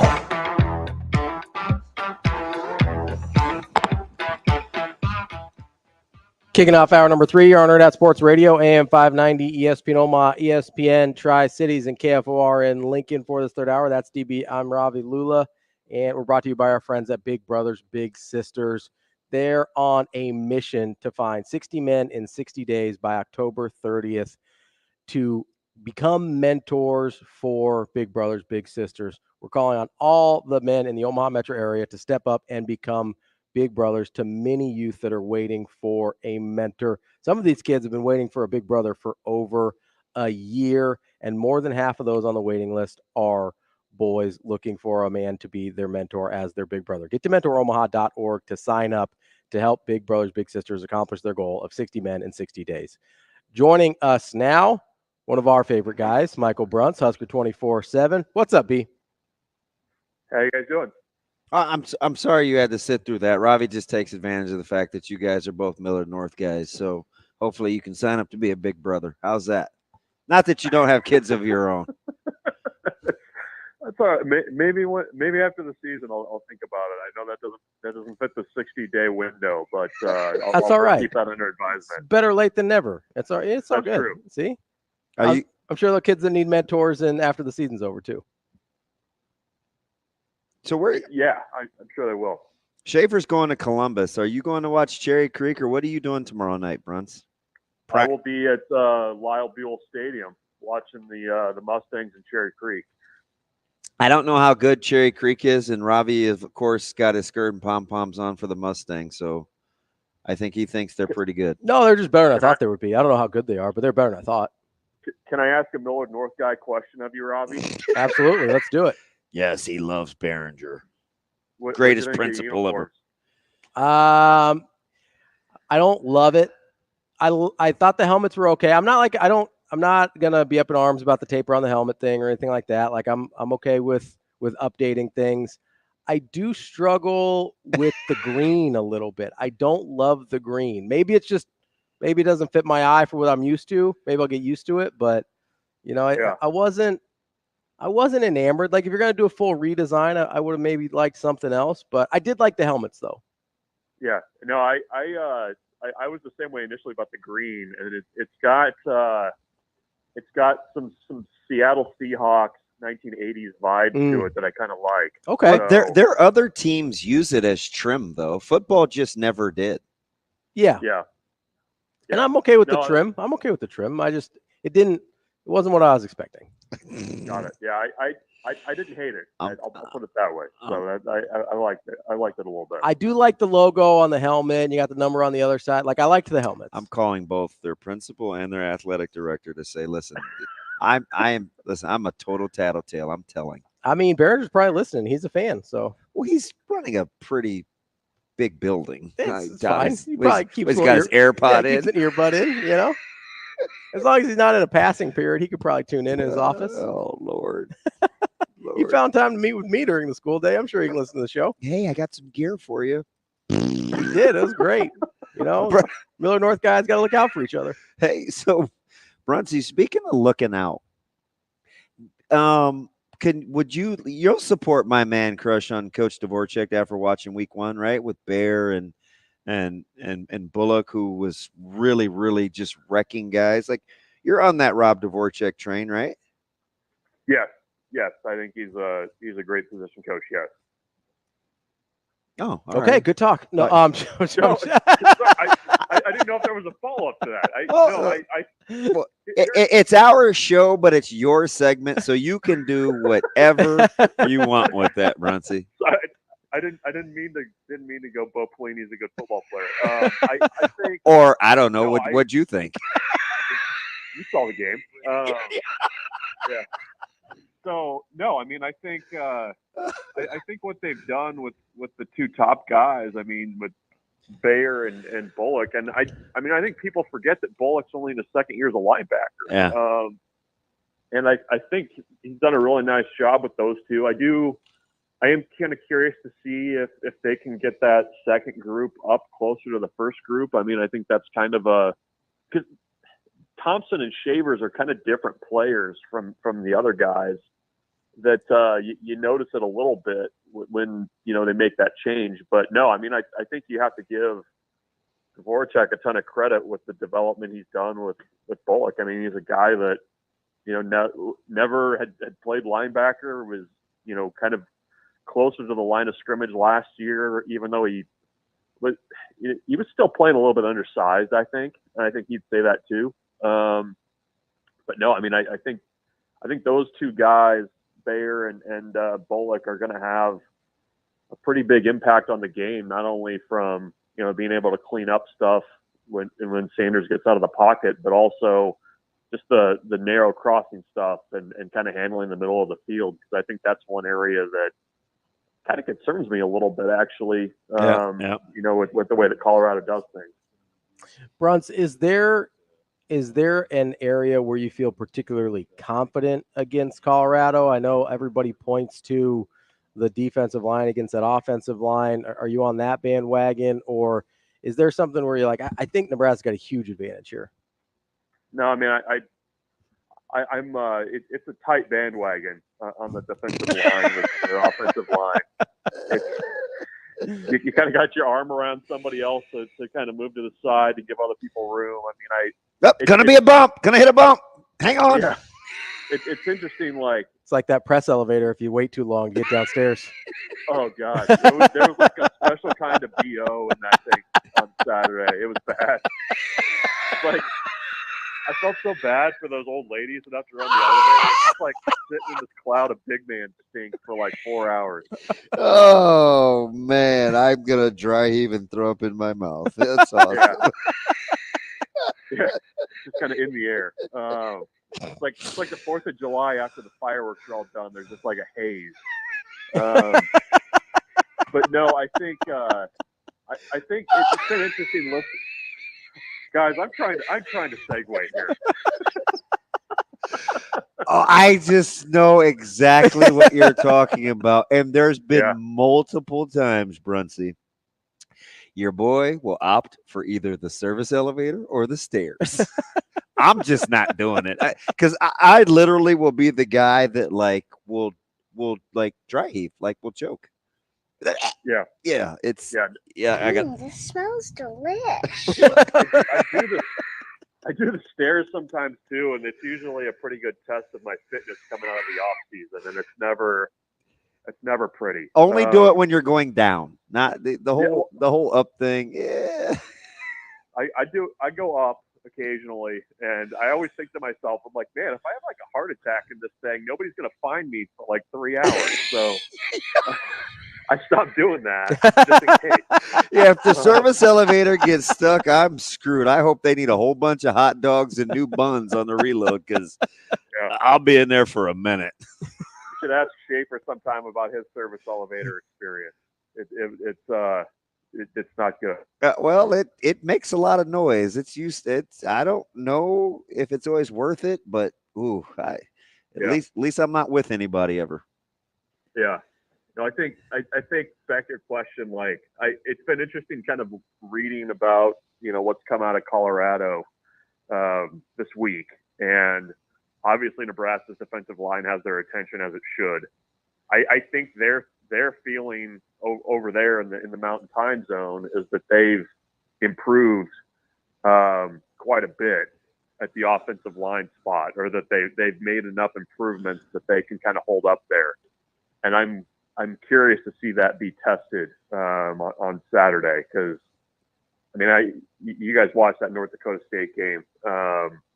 Guys were getting some pressure, and I think last year Nebraska, I think they really kind of controlled things up front for the first 2.5 quarters, and the big thing is if you flush Sanders, can you get him on the ground? Because they'll back up 20 yards to throw at 10, and that's the challenge. Is can you get him on the ground and not let him run around for 7 seconds, and make your secondary have to really work to cover those skill position players.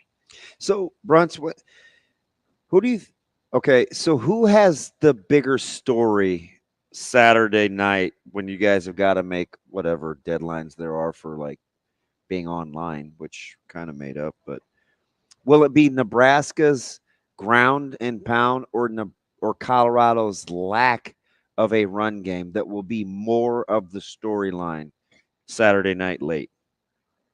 Well, I think it has to be Nebraska's ability to run the ball, because I would be very surprised if Colorado comes in and runs the ball with any kind of success against Nebraska. If they do, Nebraska's lost. That's for sure. That's why I'm correct. Yeah.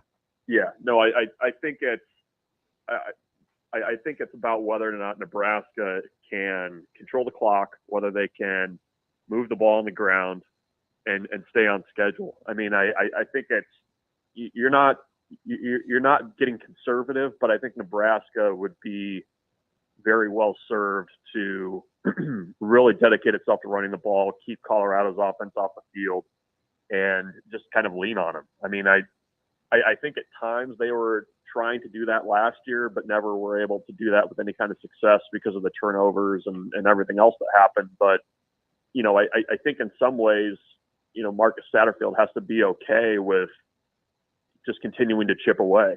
And I think last week against UTEP, there were times when, Nebraska probably could have early on, gotten a little pass happy and things like that. But I think, a little bit of discretion in the play calling is probably a good thing, and just kind of using those four backs, using Dowdell again, because I think he deserves to be in there in spite of the fumble last week. So I think that's got to be more of the story late on Saturday night is what Nebraska was able to get done on the ground, because that's also the way that you make things really easy for your freshman quarterback, is if he's having to convert 3rd and 3 versus 3rd and 7, 3rd and 8, and those kinds of situations.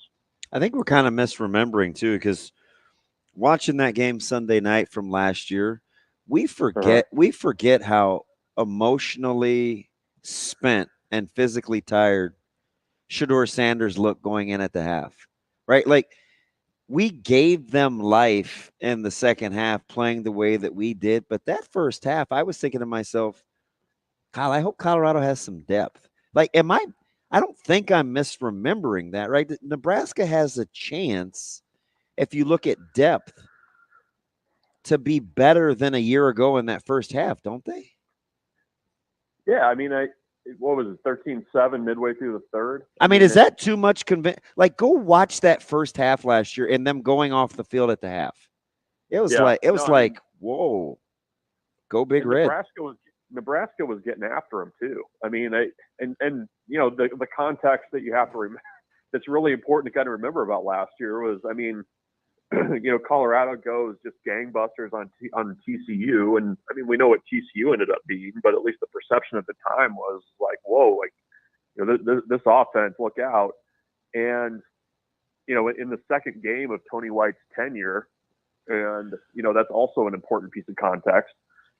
Nebraska really kind of was able to hang in there and really kind of dominate in some ways early on in that game. And you're right. I mean, I think people kind of do forget that, and the final score being what it was, I think kind of you forget about the first 2.5 quarters of things. And Nebraska was doing that, being put in some pretty lousy situations by its offense and its special teams. 100%. I mean, it was pretty bad. I mean, when you just kind of look at the drive chart from what they put together last season. I was cheering over field goal attempts. I was like, wow, thank God they held them to a field goal. You know what I mean? Yeah. No, I mean, that's kind of that's the way it was. I mean, I think, pretty much everybody that was, on the field last year for Nebraska's defense is back. I think they're in a better place to be a little bit more dominant. And, I think if Nebraska is able to get home with the front four and maybe even 3 sometimes, I mean, I think that's you'll take that every day. And I think even last year they were able to do that without having to dedicate a ton of extra blitzers. Like it seemed like it didn't seem like they were particularly exotic last season against Colorado. It was just winning one-on-ones up front. We're talking with Michael Bruntz, Husker 24/7. Bruntz, let's take Dylan Raiola out of it. If Nebraska wins on Saturday against Colorado, who do you think needs to be the MVP? I mean, I don't know that it's one guy. I mean, I think that running back group, the four-headed monster, needs to have a good game. I mean, that's kind of, you know, the way I look at it. You know, I think there's an opportunity for Nebraska to run the ball. You know, as much as we kind of talked last week about the potential for quick 3-and-outs, and then kind of the you know, kind of the ball control pounding running game. I mean, I think there's the potential for that this week as well. And you know, I think that's the recipe. So I'd say the running back group. I mean, I don't care who it is out of that group, but a couple of those guys need to have good games if Nebraska's going to have a chance.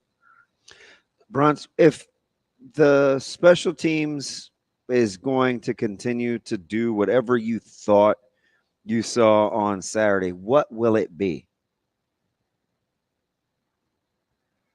I don't know. It was. I don't know about you guys, but was it strange to see returns? Like the amount of space that was there. Yes, it was on punt returns. Yeah, it was weird. Right? Well, they have half the return yardage in one game that they had all of last year. Right. Like it was like I was like, oh wow, he's actually going to catch it and run with it. Look at that. No, I think you need to kind of do that. I mean, the field position piece of it's going to be huge. I thought Buschini hit it pretty well. I mean, I know he kind of had a rough game last year in Colorado. And, you know, the kicking piece of it, I mean, we'll see what it looks like this week. I mean, I don't know if Alvano's more healthy or what that kind of looks like right now. But, you know, I think for special teams, you kind of need to just be even. Like, don't take anything off the table. If you bring something to the table, that's even better. But, you know, just kind of be that third. Don't take anything off the table. Hey, yeah. Just do what you did, guys. Yeah, right. Like it's kind of how I feel. You just got to be table guys. Just don't take anything off of it. Bring something a little bit if you want to, but I think that's what I'd like to see. I mean, I think if you could get a big play somehow, even better. But I just think you need to be steady there. That's all I'm looking for. Michael, is there a score that you're thinking about that, like, hey, if it kind of stays in this range, Nebraska played the game they wanted to play, versus if it gets over or under that spot that you're like, this maybe didn't go the way Nebraska was hoping? Yeah, I mean, if it gets into a shootout, I don't think that works well for Nebraska. I mean, I think so, like north of 30, like even with their depth. Yeah, I mean, I just even with the depth. I mean, I think the thing that you want to avoid most if you're Nebraska are like those huge splash plays that take the crowd out of it. That kind of get you guys have been there. You know that feeling in the stadium of here we go again. Like that, you can feel it in the air, kind of like the big man stink in the elevator and bring things all the way around. Like you want to avoid that. And I think if it's in the 20s, if it's even in the low 30s, I mean, I think Nebraska can still be okay. I mean, I think you just don't want to get into a real big back and forth track meet in Colorado, because that's kind of the way that they're going to do it. I mean, I think if Nebraska comes out of this one on top, it's part of it's going to be because Tony White's defense was good enough and shut Colorado down, maybe turned them over a time or two. And so that's why I think like a little bit of a lower score, I think that benefits Nebraska. Bruntz, who do you like in Texas and Michigan? That's a good question. The Marge Simpson, just hope everybody has a good time line comes to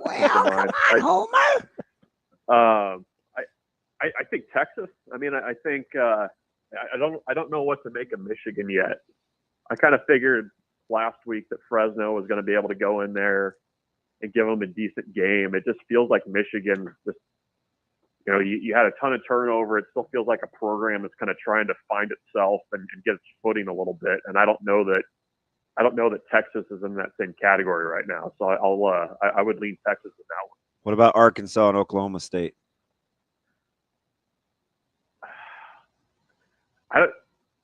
I watched a little bit of Arkansas. and that offense is fun. I like the potential that they've got there. I would lean Arkansas just because it feels like you probably couldn't get that point total high enough. So I would lean Hogs, but they also feel like a team a little bit where it's still a little bit early to be able to say definitively that they're just going to go out and blow the doors off of teams. All right, Cyclones and Hawkeyes. Pain. That's the first thought that comes to mind. I'll go Iowa a little bit. I'll lean Iowa. I don't know that I'm buying that they're all of a sudden an offensive juggernaut, but well, the total's only 35, so that's it. Vegas says no. that feels a little high. No.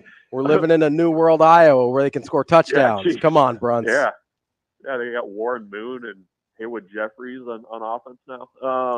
Wow, that's a great pull. You like that pull? Haywood, nice. I would lean Iowa there. 35. Geez, that still feels like a lot of points, but I think Iowa can actually maybe do some things this year offensively, and that's a very, very low bar.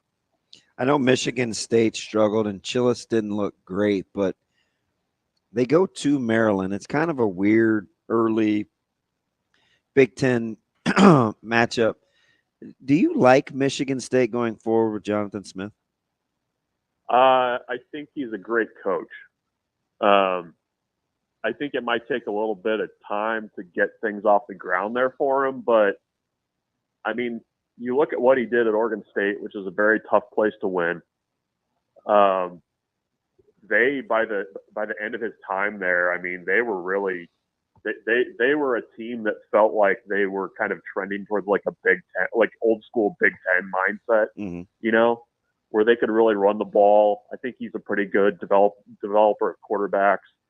I think that works out. I think it probably takes a little bit of time to get everything in order up there, but I don't know. The one of the programs in the Big Ten that I have the toughest time with is Maryland, because they've always got a few guys that you kind of look up since Mike Locksley's been there, and it's like, oh, they're at 6-7 wins, and I wouldn't even have thought that. So that's probably a pretty sneaky tough matchup early on for Michigan State. I think Jonathan Smith long term will be good there, but I don't know. I don't really have really strong feelings either way on that game. All right. Well, since we're just going all things expert, Michael Bruntz, this one's tricky. Tricky. Like the folks in Lawrence traveled to Champaign.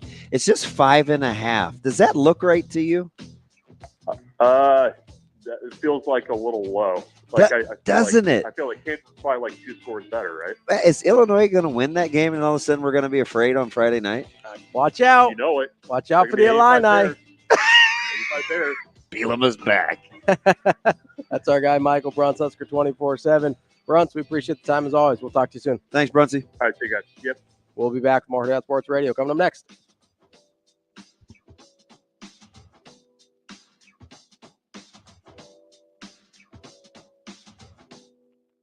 We will be back.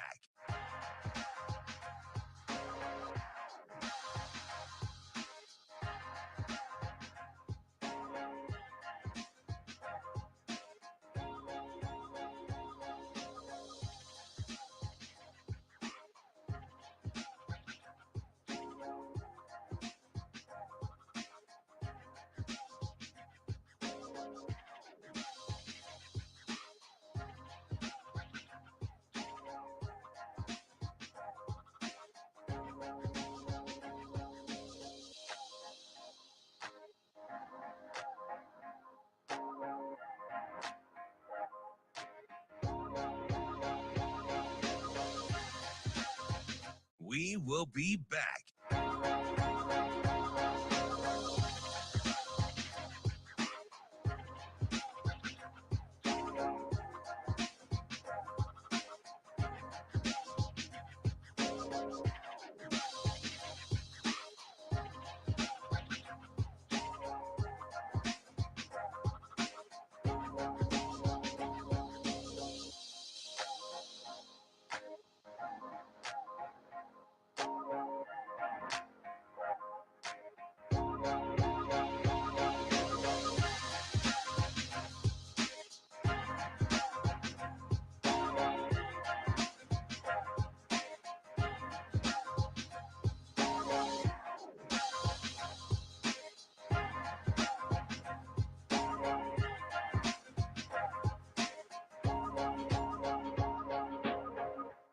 We will be back.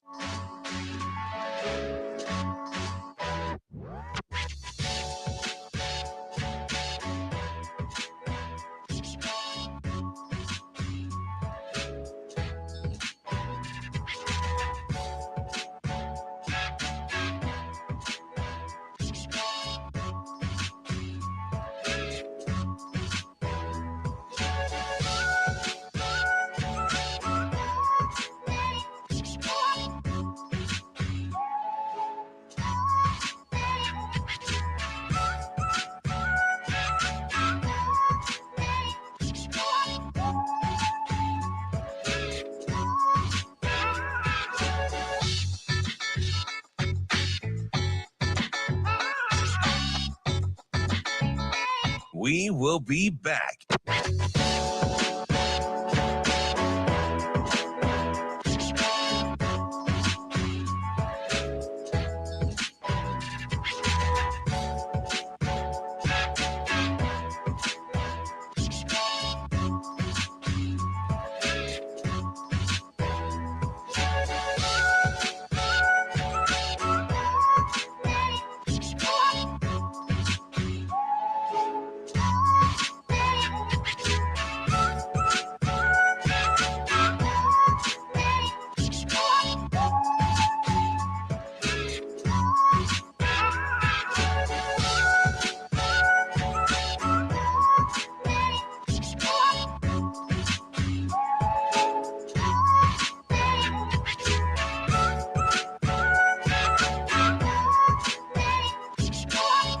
We will be back.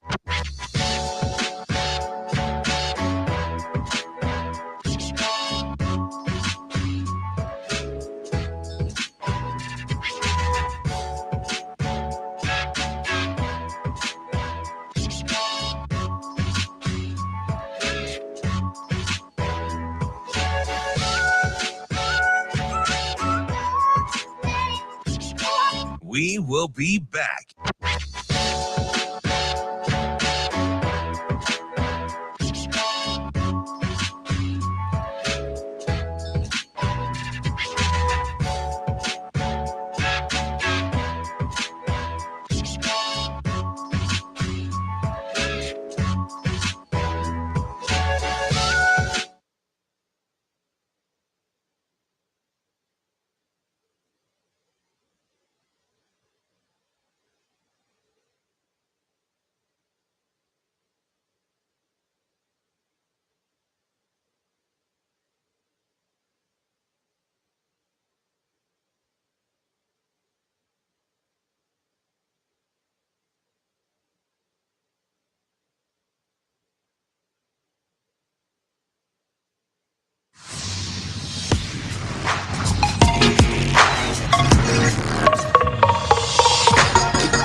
You're listening to Hurrdat Sports Radio.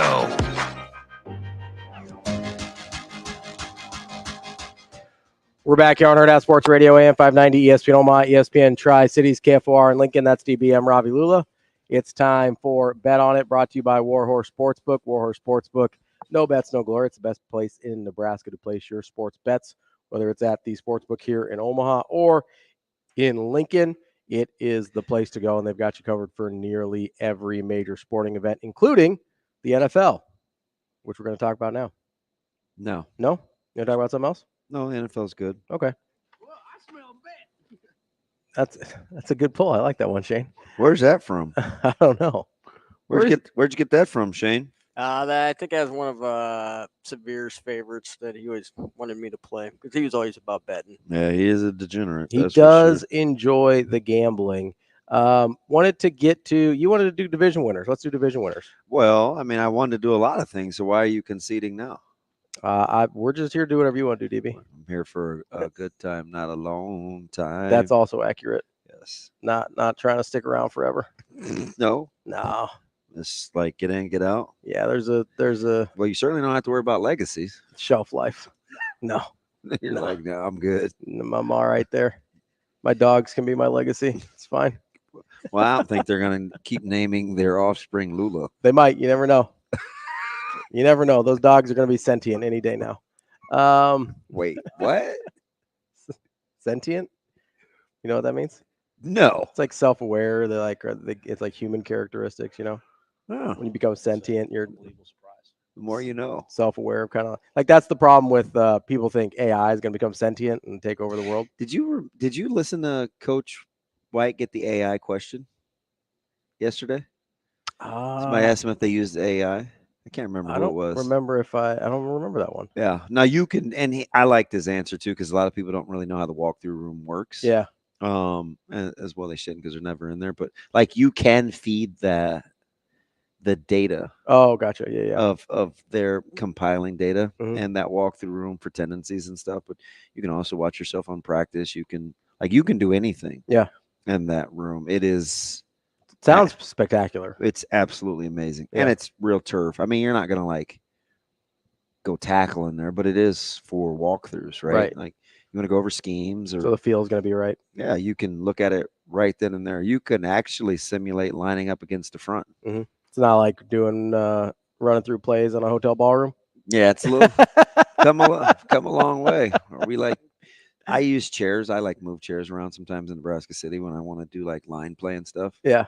And they're always so heavy, and it discourages me from wanting to demo it because Maybe you just need to work out a little bit so you can lift the chairs better. Don't feel like moving the chairs.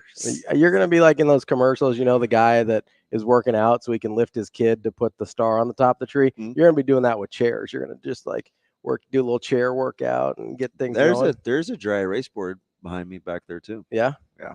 Markers never work, so I should probably bring my backpack in because I always have to put one up right here. There. Yeah, I don't know if they could like see that though. You think so? That's right. I mean, that's right. In I don't know what they see. Do they see what we see when we look at the StreamYard? That's the same shot. At least it is on mine. I don't know what you're in, because if you're just in on yours to see comments, you'll see something different. But they see what I see.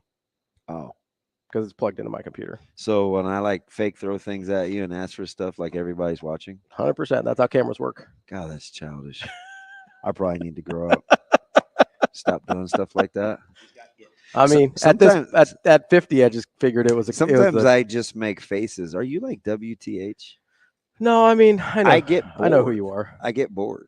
Well, that's probably not great. Well, it's a long time to sit, and I want to stand, but then I'll be out of camera shot. You can stand if you want. We'll figure it out. Of course, Queen Genius wanted us to have these cameras, so it always has to be on now. We can. Remember when I used to sometimes stand and like walk around? It was fine. I could intentionally freeze my camera. I don't remember when you used to stand and walk around. I feel like that might have been with a different co-host. Nope, I would just do this. So do that. Let me see if you're still in the shot. Yeah, you're still in the shot. You're fine. Am I? As long as you're not all the way up on the hill varsity, you're cool. So what about like when you make me mad, I want to walk off? Well, if you go too far that way, you're going to be out of the screen. It's a route. Yeah, you're out of the screen that way. Just don't put your hand over the camera thinking and then say something thinking you're not going to be on. The audio's not going to be there. I'm dumb. I'm not that dumb. That's not how. Yeah, that's not the camera. The camera mic is not. Can't see me. It's like little kids when they close their eyes and they think that you can't see them anymore. Yeah, like a little dude with the sunglasses on in Big Daddy. That's right. You can't see me. His name was Julian. Julian? Yeah. I heard he wiped it. Never mind. He did. He was pretty good at it. Let's wipe I don't know. We don't know if he was good at it. We just know he tried. He also knew that Styx was one of the greatest American rock bands ever. You're not an 80s rock guy, though, we found out. So yeah, probably not a big Styx guy. Good practice, tough listen. Come sail away. No. I'm saying Mr. Roboto? No. Yeah, Mr. Roboto. That's a good one. No, didn't play any of that. DB's a big Styx fan. No. Like The River? No. No? What's the Radio Gaga song that came on? And like even our young coaches knew it. I was Queen. Like, I've never, yeah. And somebody dropped a Freddie Mercury reference. Radio Goo Goo, Radio Gaga. Yeah, just ridiculous day. Queen is good. I like Queen. Good band. Wow, I had 2 good songs, maybe. They had a bunch of good songs. Come on. Nope. Shane, remember that I didn't know that Freddie Mercury was dead? That was a fun show. Yep, another one bites the dust. Wow. Well, that's one of his. That's one of his best songs. Cold-blooded. Pretty sure he's alive for that one, though. I actually don't think Like he wrote. Flash? I don't think he wrote that one, Shane. I think that was Brian May. Didn't matter if he wrote it. I'm just saying. Brian But May? that's a good poll, though. Right? Was he related to Drake and Tim? No. A lot of the What about more Sean? stadium rock songs. What about his dad? Sean May's dad. Was it Scott? Yeah. Scott May. Dad. Last undefeated Hoosier. No, a lot of the more like rock stadium songs were Brian May. Oh, like We Will Rock You. Yeah. And A lot of those were Brian May. He kind of helped I out. Want It All that stuff. He helped out the record. That was played yesterday. That's Queen. He helped out the record company a little bit that wanted more traditional like rock anthems. And Freddie Mercury's like, I'm going to write Bohemian Rhapsody. You guys do what you want. Oh, he likes writing about his bicycle. I mean, what's wrong with that? I heard he saw a silhouette of a man. What? Maybe that's where he went wrong. Wow. What? So in the AFC East, we've got the Bills, Dolphins, Jets, and Patriots. Who you Give got? me your Buffalo Bills. All right. I don't love it, but I'll take the I Buffalo don't love Bills. anybody in that division. You like the Jets, don't you? No. Because, well, yeah. Aaron Rodgers. Yeah. If the Jets are good, Sauter's going to be insufferable. Yeah. So we're rooting against the Jets. Well, I wouldn't do that. I like Sauter. I'm just rooting against the Jets, so I don't have to hear it. Give me my media pass, though. But I'll take the Bills reluctantly. AFC North. I'll take the Baltimore Ravens. It's a good call. AFC South.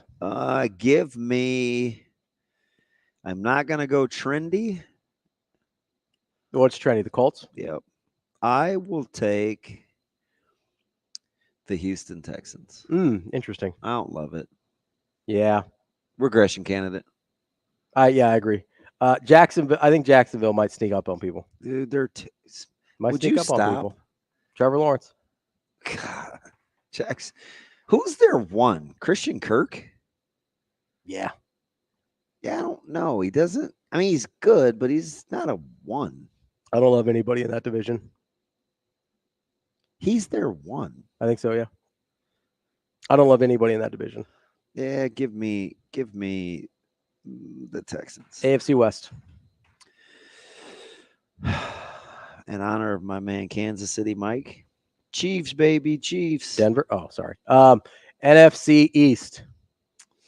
I've gone back and forth over this. This one's tough. This one's really, really tough. I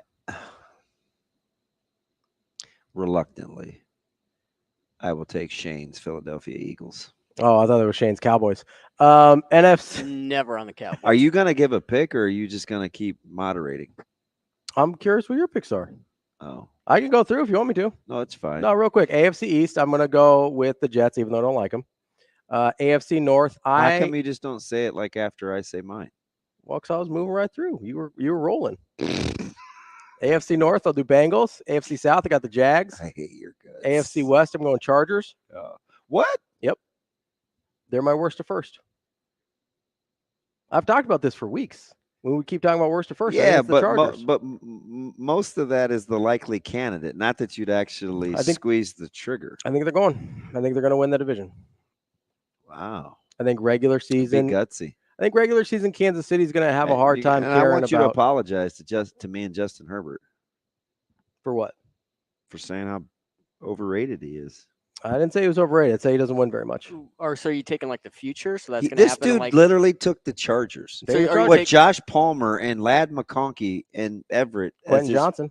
Are you taking the future that's going to happen in like 7 years? Nope, this year. Jim Harbaugh effect. Dude, do you mind having your money tied up? Take a flyer on them, win the division. You're going to get tremendous. Yeah, I'll return. get. I haven't looked up the odds, but I'm sure Dude, it's it would good be plus incredible.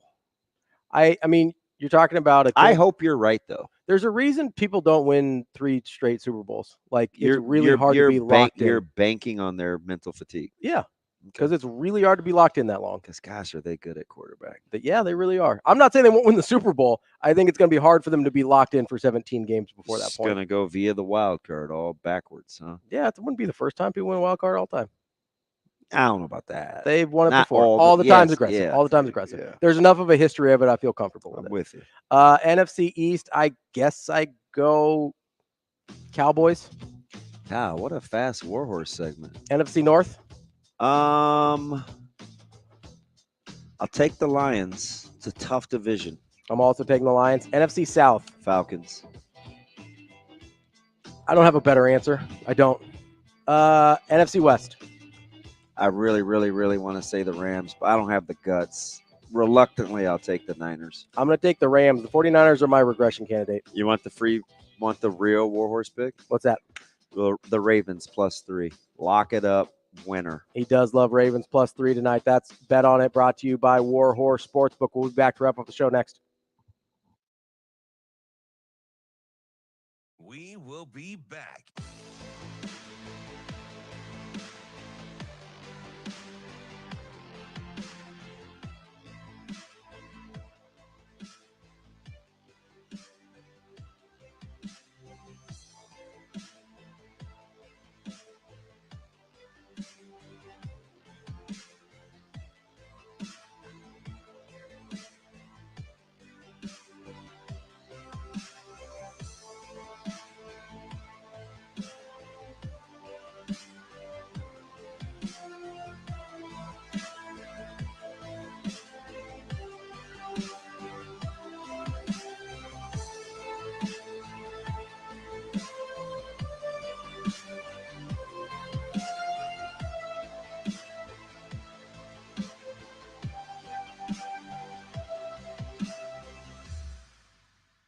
We will be back.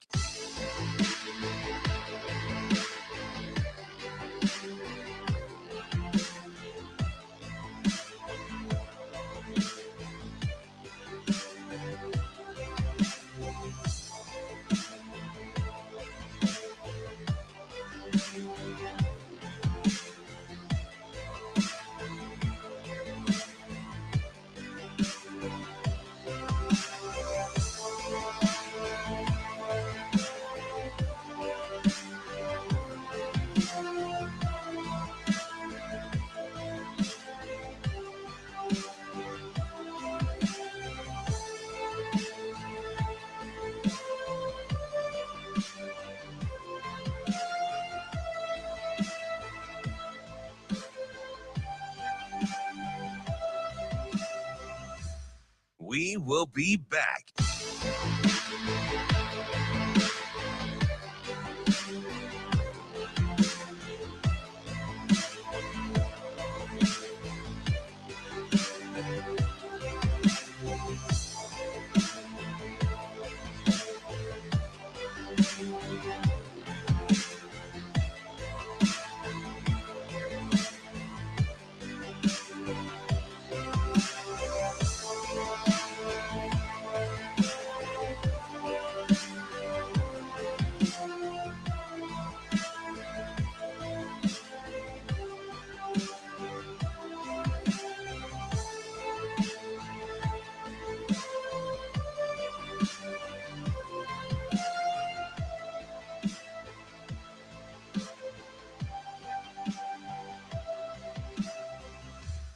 We will be back.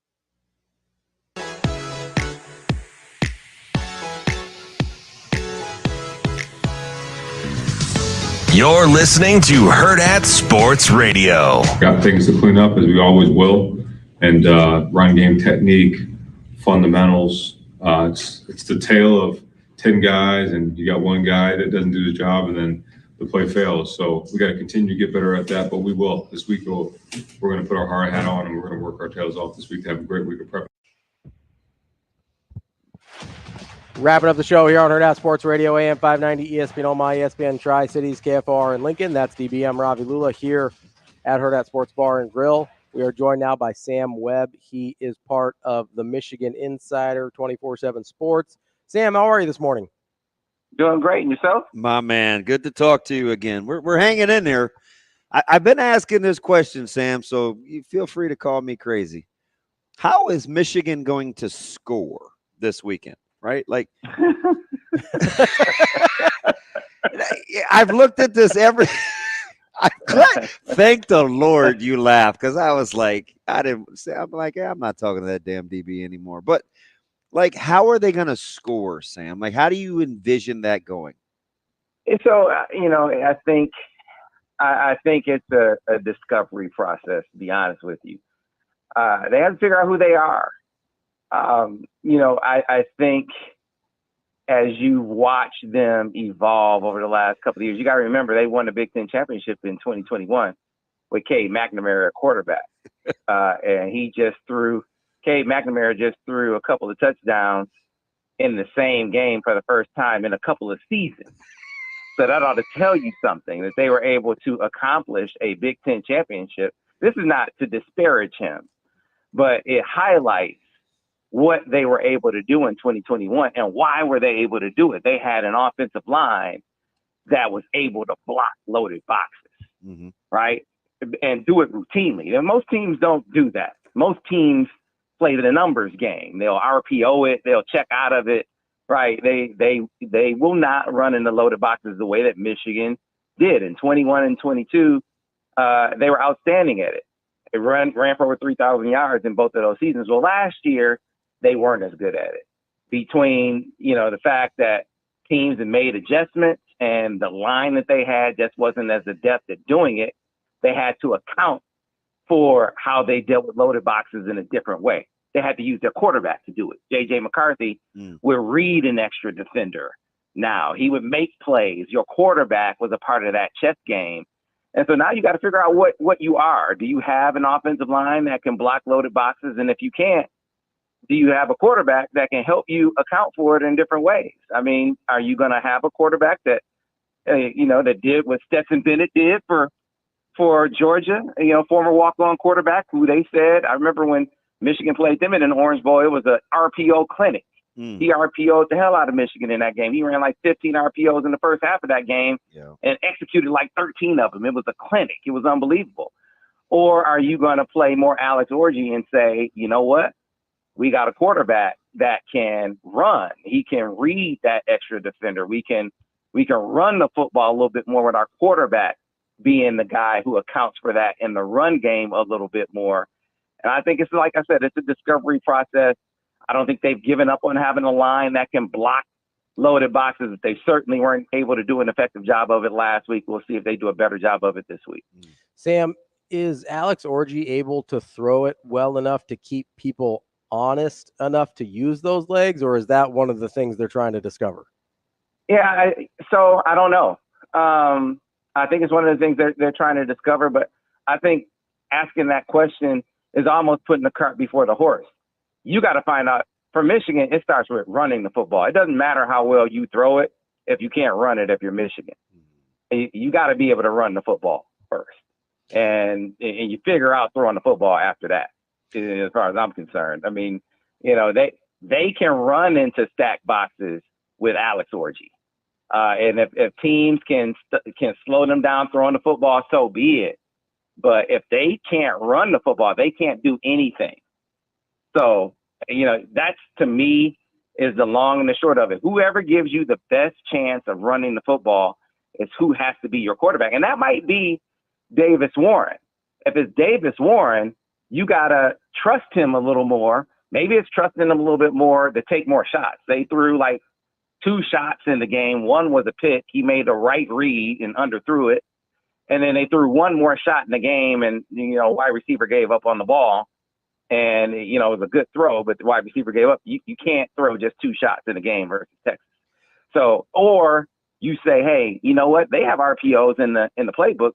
Michigan is not a heavy RPO team, because they want to control their run-pass mix. If you're an RPO team, you're not doing that. The defense is determining how much you run and how much you pass, and that's not Michigan. They want to say, we want to run the football 60% of the time, so they're going to call run plays. Well, you might not be able to have that luxury if you're in the situation that Michigan is in, and you have an offensive line that may not be able to block loaded boxes like they could in the past. And again, this is not me saying they can't do it. They just couldn't do it in week 1 because there were 4 or 5 explosive plays in the run game that should have been there last week, where you had one lineman making an execution assignment that if he makes that block, it's a different. You got your running back or your quarterback one-on-one with a safety. Last year that play is made. Last week it wasn't made.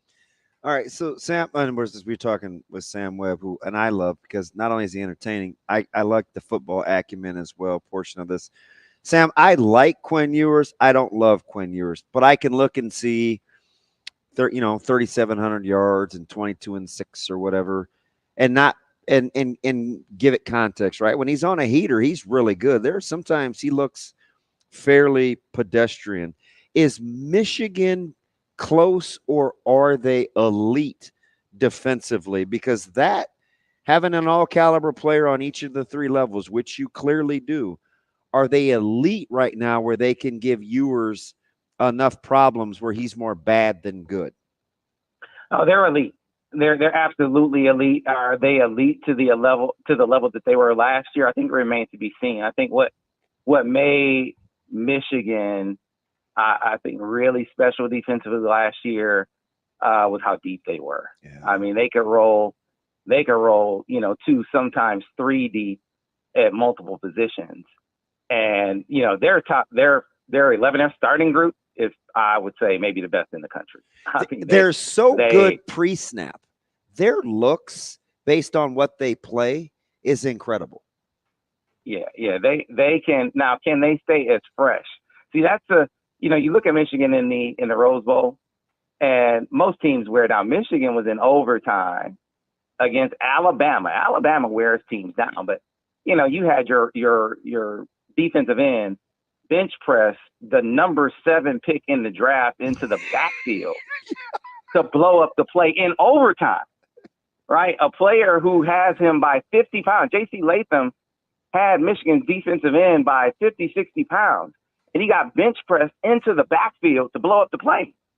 I mean, that's because your defensive end is fresh, right? He's able to do that because he's only playing 50 snaps a game.